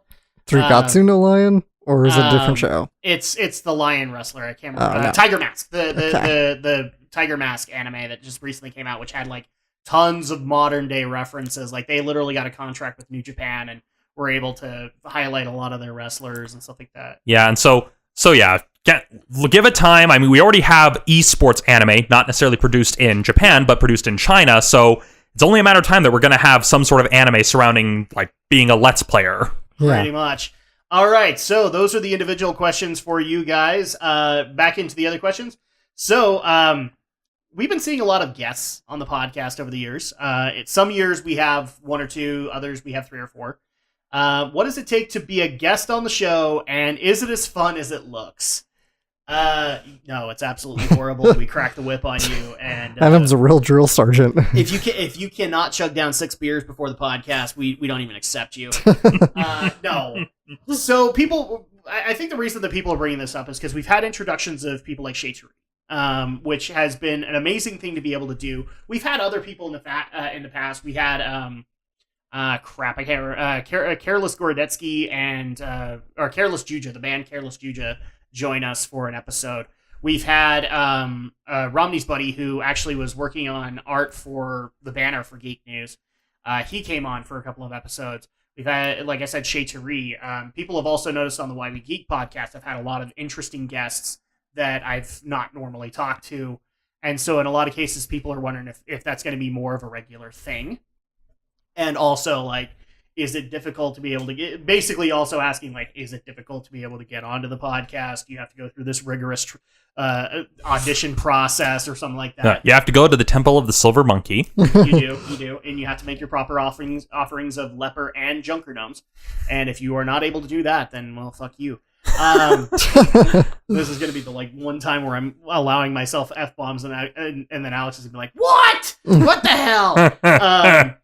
No, and being a guest on the show is not hard. In fact, in a lot of cases, those shows get augmented around the guest. I remember, like, the time when we brought Shay on in August, we augmented the frick out of that for her, just to be able to have a little bit more to be able to integrate the guest in. And I usually try to do that when we have a guest in there. As far as being able to be a guest on the show, well, that's where it gets a little bit more complicated, as, you know, it's strictly on Friday night. So if Friday night don't work for you, it ain't going to work. Although there might be some circumstances in 2019 that might allow for a little bit more leeway as far as that is concerned. And then the other thing, too, is that one of the things I do take pride in is being able to have these flawless recording audio and being able to edit it and have the RSS feed experience be different from the YouTube experience. Where the YouTube experience is like people get to see our faces through pixelated webcams, I do try to bring about a little bit more of a legitimate experience via the RSS feed. Yes, you're probably going to see more guests. I know that a lot of people have been, Brinton started out as a guest, and now he's kind of a more permanent deal. Yeah, I think that's actually kind of how Alex started back when we were at Radio SLCC. That is actually how Alex started. When I originally started the idea for Geek News, it was me, Romney, and Aldo for those assets, and then we eventually brought Alex in, and unfortunately Aldo had to go his separate way and go do his own things, but Alex stayed on, and we've had him kind of as a regular one. Brinton was brought on as a guest, and he comes in whenever he is able to be able to do so. That's really the deal, is like when we can make it work, we will make it work. And we also, the other part that a lot of people don't think we do is we listen to you guys too. If you guys didn't like them, then we might try to bring them on again just to kind of give them a redeeming shot. But for the most part, we listen to you guys, and if they work, they work. If not, then, you know, I go out of my way to, like, bring in the people who do work, because I want to give you guys that involving experience. Thankfully, bringing people in like Shay has worked. And in fact, like, she's already made it very clear she would love to be able to come and do this again. She doesn't care who the panel is, and she doesn't care what we're talking about, roughly. So, like, you'll be seeing a lot more of that soon. Is it difficult? Only in those aspects. Like, I'm not making you go to the club and do lines, and if you can't survive, then you're not on the podcast. No. I look at it from an experience perspective. Yeah, and it very much is like experience. It also is a logistics thing of just making sure, like, lining up schedules, making sure that the guest is able to record audio that can be then given to us to edit and record, so that way we can put it on the RSS feed instead of having to rely on the Hangout audio. And that's really the biggest problem of that, is like the Hangout audio is at most a backup. I don't normally like to use it regularly as the audio, although people would make the argument on Why We Geek. I've been doing that a lot, and part of that is just because trying to get everybody's audio synced up is a lot more of a complicated process, and also kind of a reason why people get dissuaded from doing it is because it gets way too complicated compared to their normal setup. So that's one of those things that I am actually looking to fix in 2019, making it simpler so that at that point we can, like, possibly look to clean up audio of people that are doing these as simplistically as they can. Because we love those guys and we want to be able to bring them in. But the biggest thing is schedule. Being able to work things out with Shay's schedule or with another person I brought in for Why We Geek is the Art of Anime. Being able to work with his schedule, that's a difficult thing. Yeah, especially when you consider that time zones are a thing. Yeah. Yeah, I mean, initially when we brought you in, Alex, it was not an easy thing either. No, because I usually had to work. Yeah, so at that point, like, we didn't have you set up regularly, so, you know, what we were doing it Saturday nights, and so at that point, you were working. Yeah. Normally those nights. So that's really what happens with it, but as far as it being as fun as it looks, I think you need to reach out to the guests to be able to answer that. I have fun. I don't know about you guys. Yeah, I mean, we've enjoyed having them on. If they are telling a different story, we would definitely like to know. That way we can... I mean, we would love to fix that, you know? Love to go pummel them. I'm kidding. Like talking smack. We got some business with you. Talking smack, badass. Shay 3, you've got some explaining to do on your motivational Mondays. We'll motivate you, all right? We'll need to make sure she listens to this. Then finally, this is kind of the wrap-up question here, is where do you see Geek News going forward or any of your other podcasts? And we should again clarify, Alex does not have another podcast aside from this. Yeah. Hey, but you know what? All of those anti-tubers that now you're talking to, and they're looking to do podcasts, maybe you ought to start advertising that. Yeah. Yeah, I mean, so I guess the question was like, he doesn't have another podcast yet. Yet. I don't see Alex creating one in the near future, but that's just because that's probably a lot more complicated than he thinks. Nothing against Alex, but yeah. Yeah, I've said it many times. I'm generally not very charismatic enough to host a show by myself. Yes, and we appreciate it when you've been able to host, but that is definitely something that people have noticed. But it's nothing against you. You've been able to pull it off when you're able to. Do I see you doing that on a weekly basis? Probably not. That would be a complicated deal. You could do it, but I actually see that being a big demotivator for you. So where do we see Geek News or any of our other podcasts going forward? Romney, where do you see... You've kind of addressed Rhapsody in Cinema. You want to bring it back. But... Yeah, and it wouldn't even necessarily be the same exact format of like, we talk about a movie. We've discussed branching into other things like games, television. I think we've officially just kind of called it Rhapsody in. You know, like that's the initial title, and then you Rhapsody in TV, Rhapsody in game. Well, yeah, because they're especially given as I've been expanding into other forays of other entertainment media. Yep. It's a whole wide world, people, and so. It's very much kind of that case of it'll probably come back, just maybe not the exact same way where it'll be like, it's the talking about someone's favorite movie. It may just be like, we may expand into talking about an anime series or a television series or talking about a specific game. Because, I mean, we kind of used this comparison when Adam and I discussed this and the thing we use is that if he does a Why We Geek talking about Star Trek, he focuses on the franchise as a whole, whereas if I were to do Star Trek, I would probably focus on one show, so either the original series or The Next Generation. Yeah, normally I reserve the right to be able to either do a broad scope or to do one specifically on The Next Generation. Yeah, and so that's kind of the difference between Why We Geek and the Rhapsody series, is that he kind of goes a bit more broad, whereas Rhapsody, I'd want to kind of narrow the focus a little bit, so that way people can that way we kind of have the two sides of it, and as for the other... And actually, I would like to point out that's kind of the key difference. A lot of people have actually brought this to me over this year of like, why don't you just bring on Romney as a solid co-host for it? And then, because Rhapsody in Cinema is roughly what Why We Geek is. I would dare make the argument that Romney has made the argument of why it isn't. Because I like being able to have that broad scope, but I also like the privilege to be able to narrow it if I want.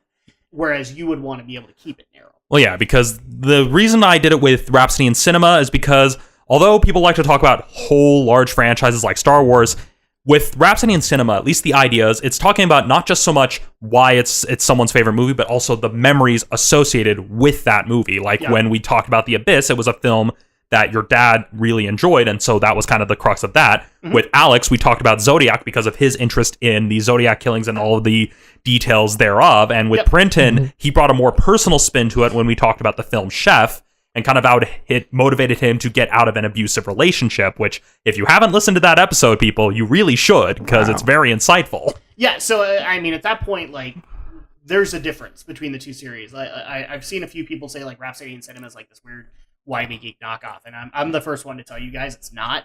And one of the reasons, like, I'm not against bringing on Stephen Romney as a co-host. Here's the thing: he's also a co-host on Geek News, so I don't want to like overwork him. Plus, there's going to be subject matter that I'm going to be talking about that he's not going to have insight into, or I might actually go into subject matter I'm not all that into, but I want to bring a panel in that is. Yeah, like, for example, when we discuss stuff like horror, being the horror critic, he brought me on for that, and that's kind of how it is. And so for any of the, like, my other side endeavors, like the Rhapsody series, which I'm going to kind of call it, so not even the end, just the Rhapsody series, I do want to bring back. It'll just be in a way that, again, makes it unique, especially considering that I'm trying to find another place to put it aside from YouTube, because YouTube being YouTube. Yeah. And then there's also other endeavors I have, like Martial March, which I also want to bring back and hopefully do a better job of this time. Oh, yes. I would very much look forward to that. As far as my podcast, so Why We Geek is going to still keep going strong. A lot of people are really liking that format. And also one of the things that people do like, and it's not a knock against these co-hosts, but when you hear these co-hosts consistently, it becomes a little bit of a grading thing, and so Why We Geek is kind of a breath of fresh air. You can get different panelists onto it, where only occasionally Alex is brought on to talk about stuff that he's passionate about, but then at that point I can also bring in somebody like Shay to fill your boots in, so to speak. So at that point it's really helpful in that regard, and it's just a breath of fresh air.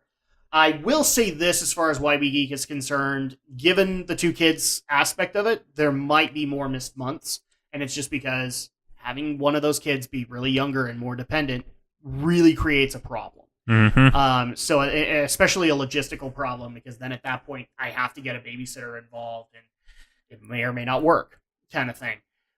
So as far as, and people wanted me to address this one too, is Run on the Ropes. Run on the Ropes is still going to be going strong.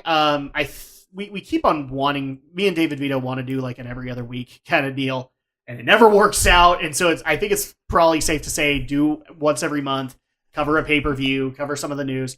If we can make it work earlier than that, the problem that a lot of people don't realize is logistics. Mm-hmm. David Vito works regularly on his sports podcast, as well as all of the sports announcing jobs that he does. And I'm already busy with everything else that's going on YouTube, in VO for me, outside of YouTube, and kids and everything like that. So once a month is what we can make work. So you guys can look forward to probably the next one being TLC.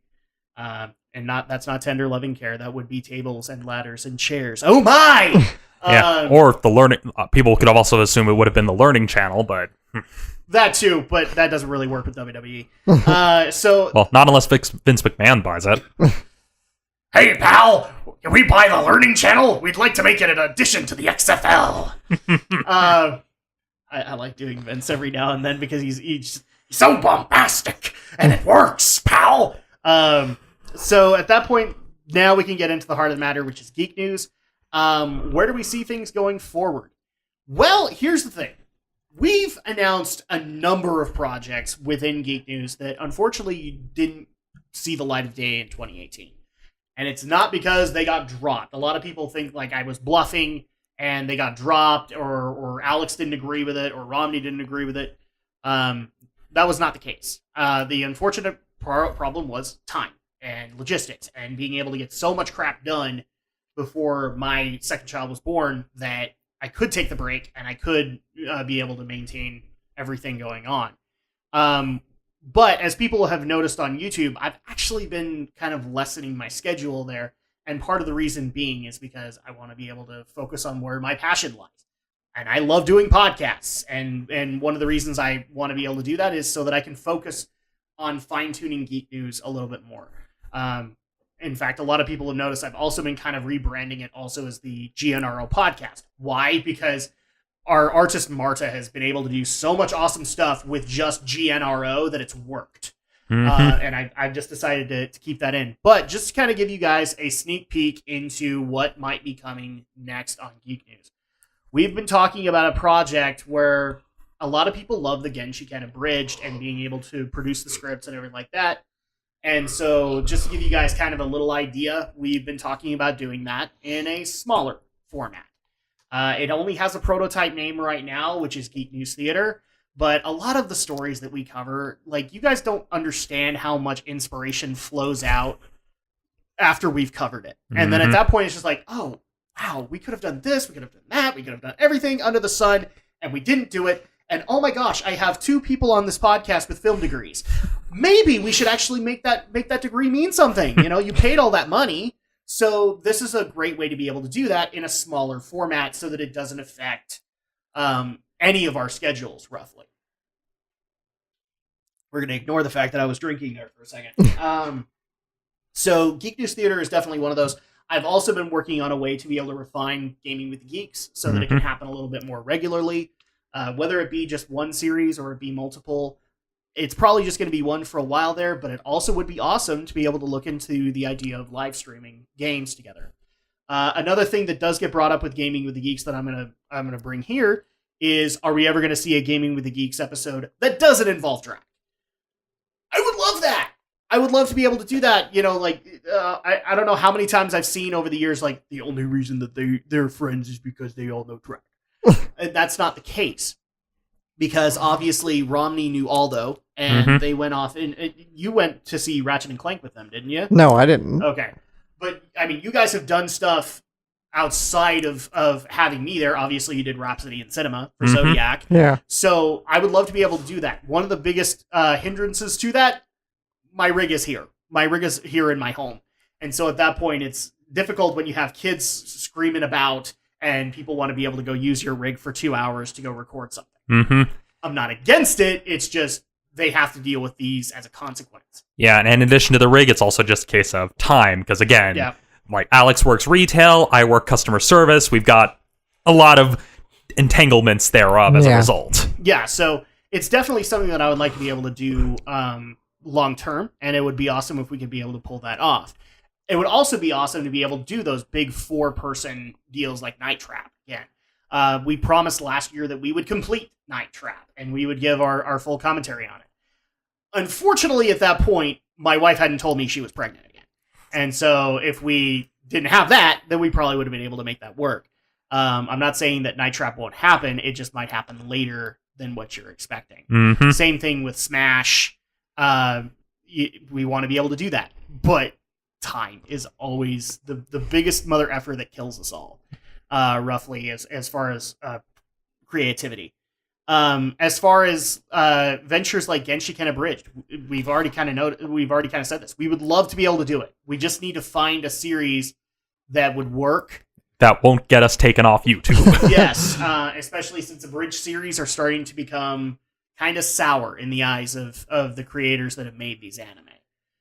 You guys have seen that specifically with Dragon Ball Z Abridged. I think Yu-Gi-Oh! Abridged has had some issues with the creator over time. I don't know about the creator. I remember in the early days, Little Karibo had hell with, like, YouTube. Yeah, because I know, like, TV Tokyo maybe had some problems. Not so much with Konami, probably. Yeah, and Konami especially. So it's not even so much the original creators like Toriyama and Takahashi, but more the studios producing the anime, like Toei and TV Tokyo. Yeah, so at that point, like, we're trying to figure out ways to be able to do them as amicably as we possibly can.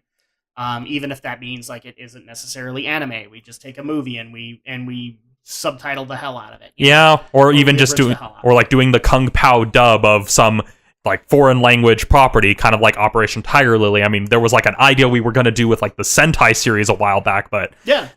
So that's definitely one of those things. The other thing I'm also going to say is a big hamper is, we do a lot of hard work when it comes to ventures like this, and it can be a bit of a boot to the butt when YouTube gives us the crap that they do. And so at that point, like, I have no problem admitting this, that YouTube has been, at least as far as I'm concerned, a thorn in my side long enough, and why I'm willing enough to go out into the ether and see if there's any other place where we can be able to have our audience go to where it works for us as well as for you guys.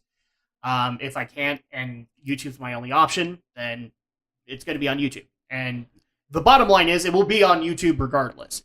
If I can make it work on YouTube, I will make it work.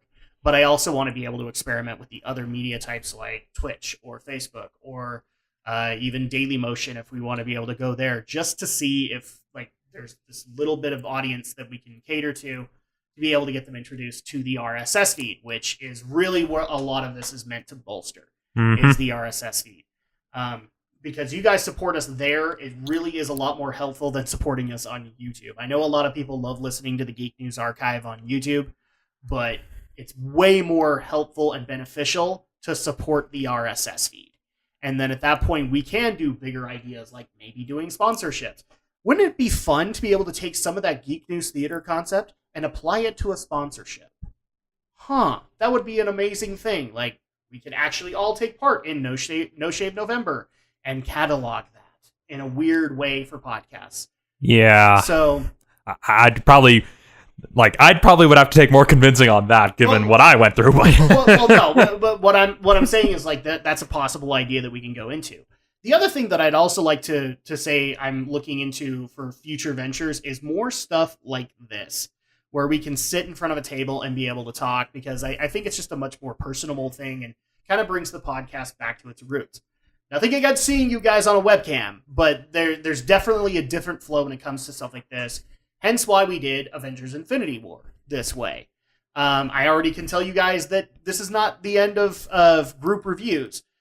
We had one for December that was going to be the end of this year, but then it got moved on us. So I am happy to announce that the next group review is going to be Alita Battle Angel.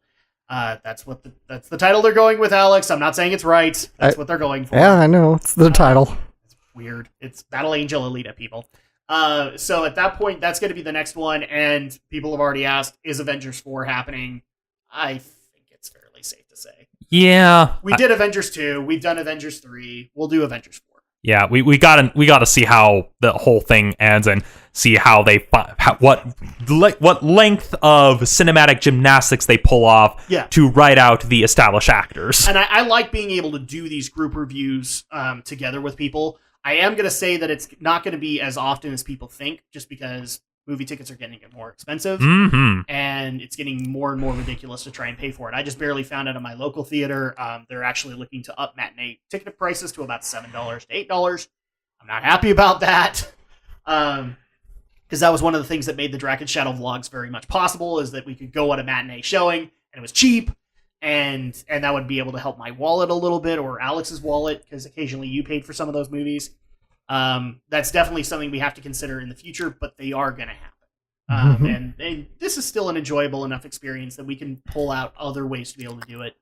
The other thing I'm also looking to do, and I promise I'll get off my soapbox after this one, is more random conversation, because I know a lot of you guys have pointed out, like, when we start having these random conversations, you guys enjoy the hell out of them, even when they go in really weird and silly directions.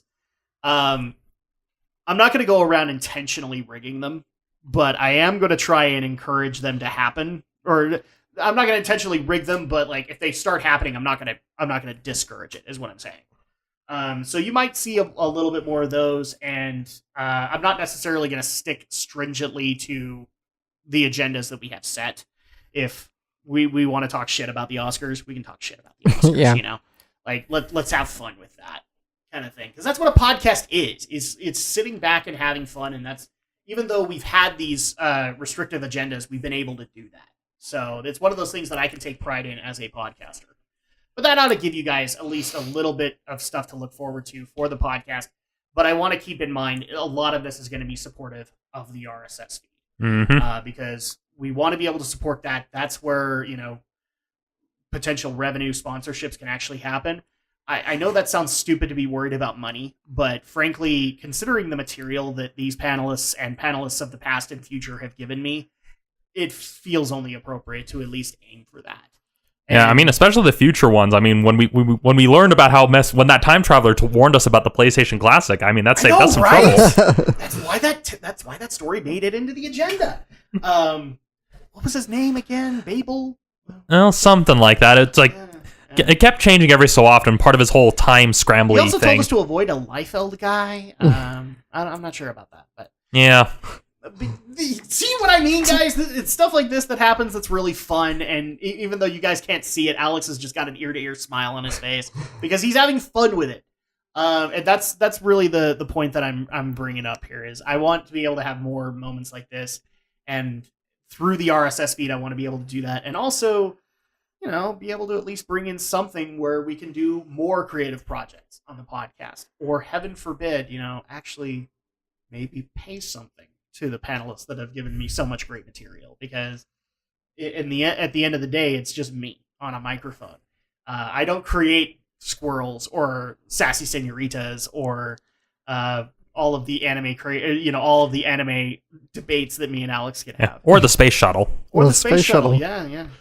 We need to actually get somebody to get that for you, like a projector that is literally made like a space shuttle. Or just Nintendo just needs to make that as a Labo set. It's just the Labo space shuttle. Yeah, there you go. Yeah. There you go. In honor of you, Alex. But I think we've pretty much talked you guys' ears off enough. This is plenty of Q&A that we've been able to take care of. We hope you guys have enjoyed this. Like I said, we are going to be taking a break until January 14th, and that is when you guys are going to get the episode for the best and worst of 2018. We also had Brinton scheduled for this. Unfortunately, he couldn't make it, but we will make sure that he is there to give his bests and worsts, so you guys can have that as well. We have plenty of other plans in store that didn't necessarily make this podcast. You guys can stay tuned for that. And I think that's just going to go ahead and wrap things up. So if people want to be able to get a hold of us to ask even more weird questions about why Die Hard is a Christmas movie, Alex the Shadow Blazer, how do they get a hold of you to do that? I'm on YouTube. Shadow Blazer 3000 is my channel. And if you always want to be alerted to when a new video goes out, follow me on Twitter at AlexJShort. You can also send him your links of the recent Let's Play anime so that he can then send you a gif of him slapping himself on the forehead. Because that's the way that's going to go. Stephen Romney of Studio Ghost Utah, how do people get a hold of you and see all the awesome content that you provide, as well as the stuff that you work so hard on? Well, you can always find me under my handle, Studio Ghost Utah. That is my handle both on YouTube and on Facebook. I do upload to both when I actually have things I can upload. You can also find me on Instagram under Romney Does Art, where I upload pictures of cats, bagels, things that I've cooked, behind-the-scenes photos of videos I'm working on, followed by more cats. And then I am also on Twitter, which is probably the best way to send me recommendations or things you want me to take a look at or things that you want my opinion on. Seriously, Adam's got 2 kids, as I'm sure he's explained throughout the entirety of this episode. And that Twitter handle is at Romney Reviews. So to reiterate, Studio Ghost Utah, YouTube and Facebook, at Romney Reviews on Twitter, Romney Does Art on Instagram. And as for this week's Romney's recommendation, which this will be out by the time this episode has gone live, but I'm going to recommend Spider-Man Into the Spider-Verse. I got to go to an advanced showing of it yesterday at the time of recording. It's probably one of the best Spider-Man stories I've seen in a long time. Now, if you're worried, does this tie to the MCU? Nope, it's completely separate. The focus of Spider-Man Into the Spider-Verse is actually centered around Miles Morales, the Spider-Man of the Ultimates universe, but you don't even need to be familiar with the Ultimates universe to understand the story. It's a nice, simple, self-contained, but a very good, thorough examination of the kind of the impact and character that is Spider-Man and what it means to different people. So that's this week's Ronnie's recommendation. It comes out the same day that this episode goes up, so Spider-Man Into the Spider-Verse, I highly recommend it. That's interesting, considering I've been debating whether or not to go see Into the Spider-Verse, just because Venom was kind of eventually I wasn't interested in seeing that, and I've also heard some things about the director that made me kind of worrisome about him taking on a property like Spider-Man. So, I don't know. Maybe this will be one of those things where if I can get some time, I'll check it out myself. Well, yeah, it's really enjoyable. I mean, the animation's a bit weird. It's like a weird mix of like 2D, 3D, but it looks like stop motion. But it looks like that weird MTV series they did a while back. Yeah, but point Flux. Yeah, but at the very least, you can. No. There was an MTV Spider-Man series. Oh, yeah, yeah. But basically, you can tell the people making this actually cared about the character, actually had great respect for the source material. And so it's like I said, it's one of the best Spider-Man stories, not just Spider-Man movies, one of the best Spider-Man stories I've seen in a long time. All right. And if people want to be able to get a hold of me, the best place to do so is my Twitter, which is at Drac2326. That's where you can get updates on everything that's going on my channel, especially with some of the updates that are going to be happening next year. You've already gotten privy to some of them, but there are a couple of others that I need to make. And also, if you want to support my channel on Facebook, you can do so at facebook.com/DracLP. You can also support the podcast, and that is what I would ask you guys first and foremost, by supporting the RSS feed, and that is either by looking up the Geek News Podcast or the GNRO Podcast on iTunes and Google Play for Android users, or going right to the heart of the matter and going to geek.podomatic.com. You can also support us on social media by looking up on either Twitter or Facebook under Geeky NRO, and you'll be able to get up-to-the-minute information when we're going live, the stuff we'll be talking about. And in fact, that's another one of my big plans next year is to really integrate the social media into that. Maybe talk about stories that didn't make the agenda, or be able to get you guys' opinions on a trailer, because like talking trailers on the podcast doesn't really work, but it would be cool to be able to put a trailer up on the Facebook feed and see what people think. Yeah. Of things like, say, Marvel Ultimate Alliance 3, which just barely hit. I'd love to be able to get you guys' opinions on that. But Geeky NRO on Twitter and on Facebook. And also, if you want to submit stories or submit feedback, which we really do appreciate that you do, you can do so at geekyweek@gmail.com. And that's going to go ahead and do it for us this week as well as this year. So after this, we are going to go and celebrate with our friends and family, maybe even ourselves. I don't know. We'll have to see if we can make that work. Yeah. But we're going to go and celebrate the holidays. We hope you guys do the same. We wish you all a happy holidays, Merry Christmas, Happy Hanukkah, everything that you guys celebrate. Merry frickin' winter, as far as I'm concerned. Go have some fun. Go game. Go geek out with people. And once again, we really do appreciate all of the love and support you guys have given us this year. I especially have, considering how complicated my life has become over the past few months. It's been really appreciative to be able to come back and see you guys still coming to the podcast, still supporting it however you are able to. It's been pretty much a godsend to me during a lot of darker moments when trying to figure out, how am I going to make this work with 2 kids? So I really do appreciate that, and we thank you guys so much for your continued support and love and patience with the podcast. It is very much appreciated, and we will be back in time next year for more geek news, reviews, and opinions, talking about the best and the worst of 2018. So for me, for Alex, and for Romney, we will see you guys next time.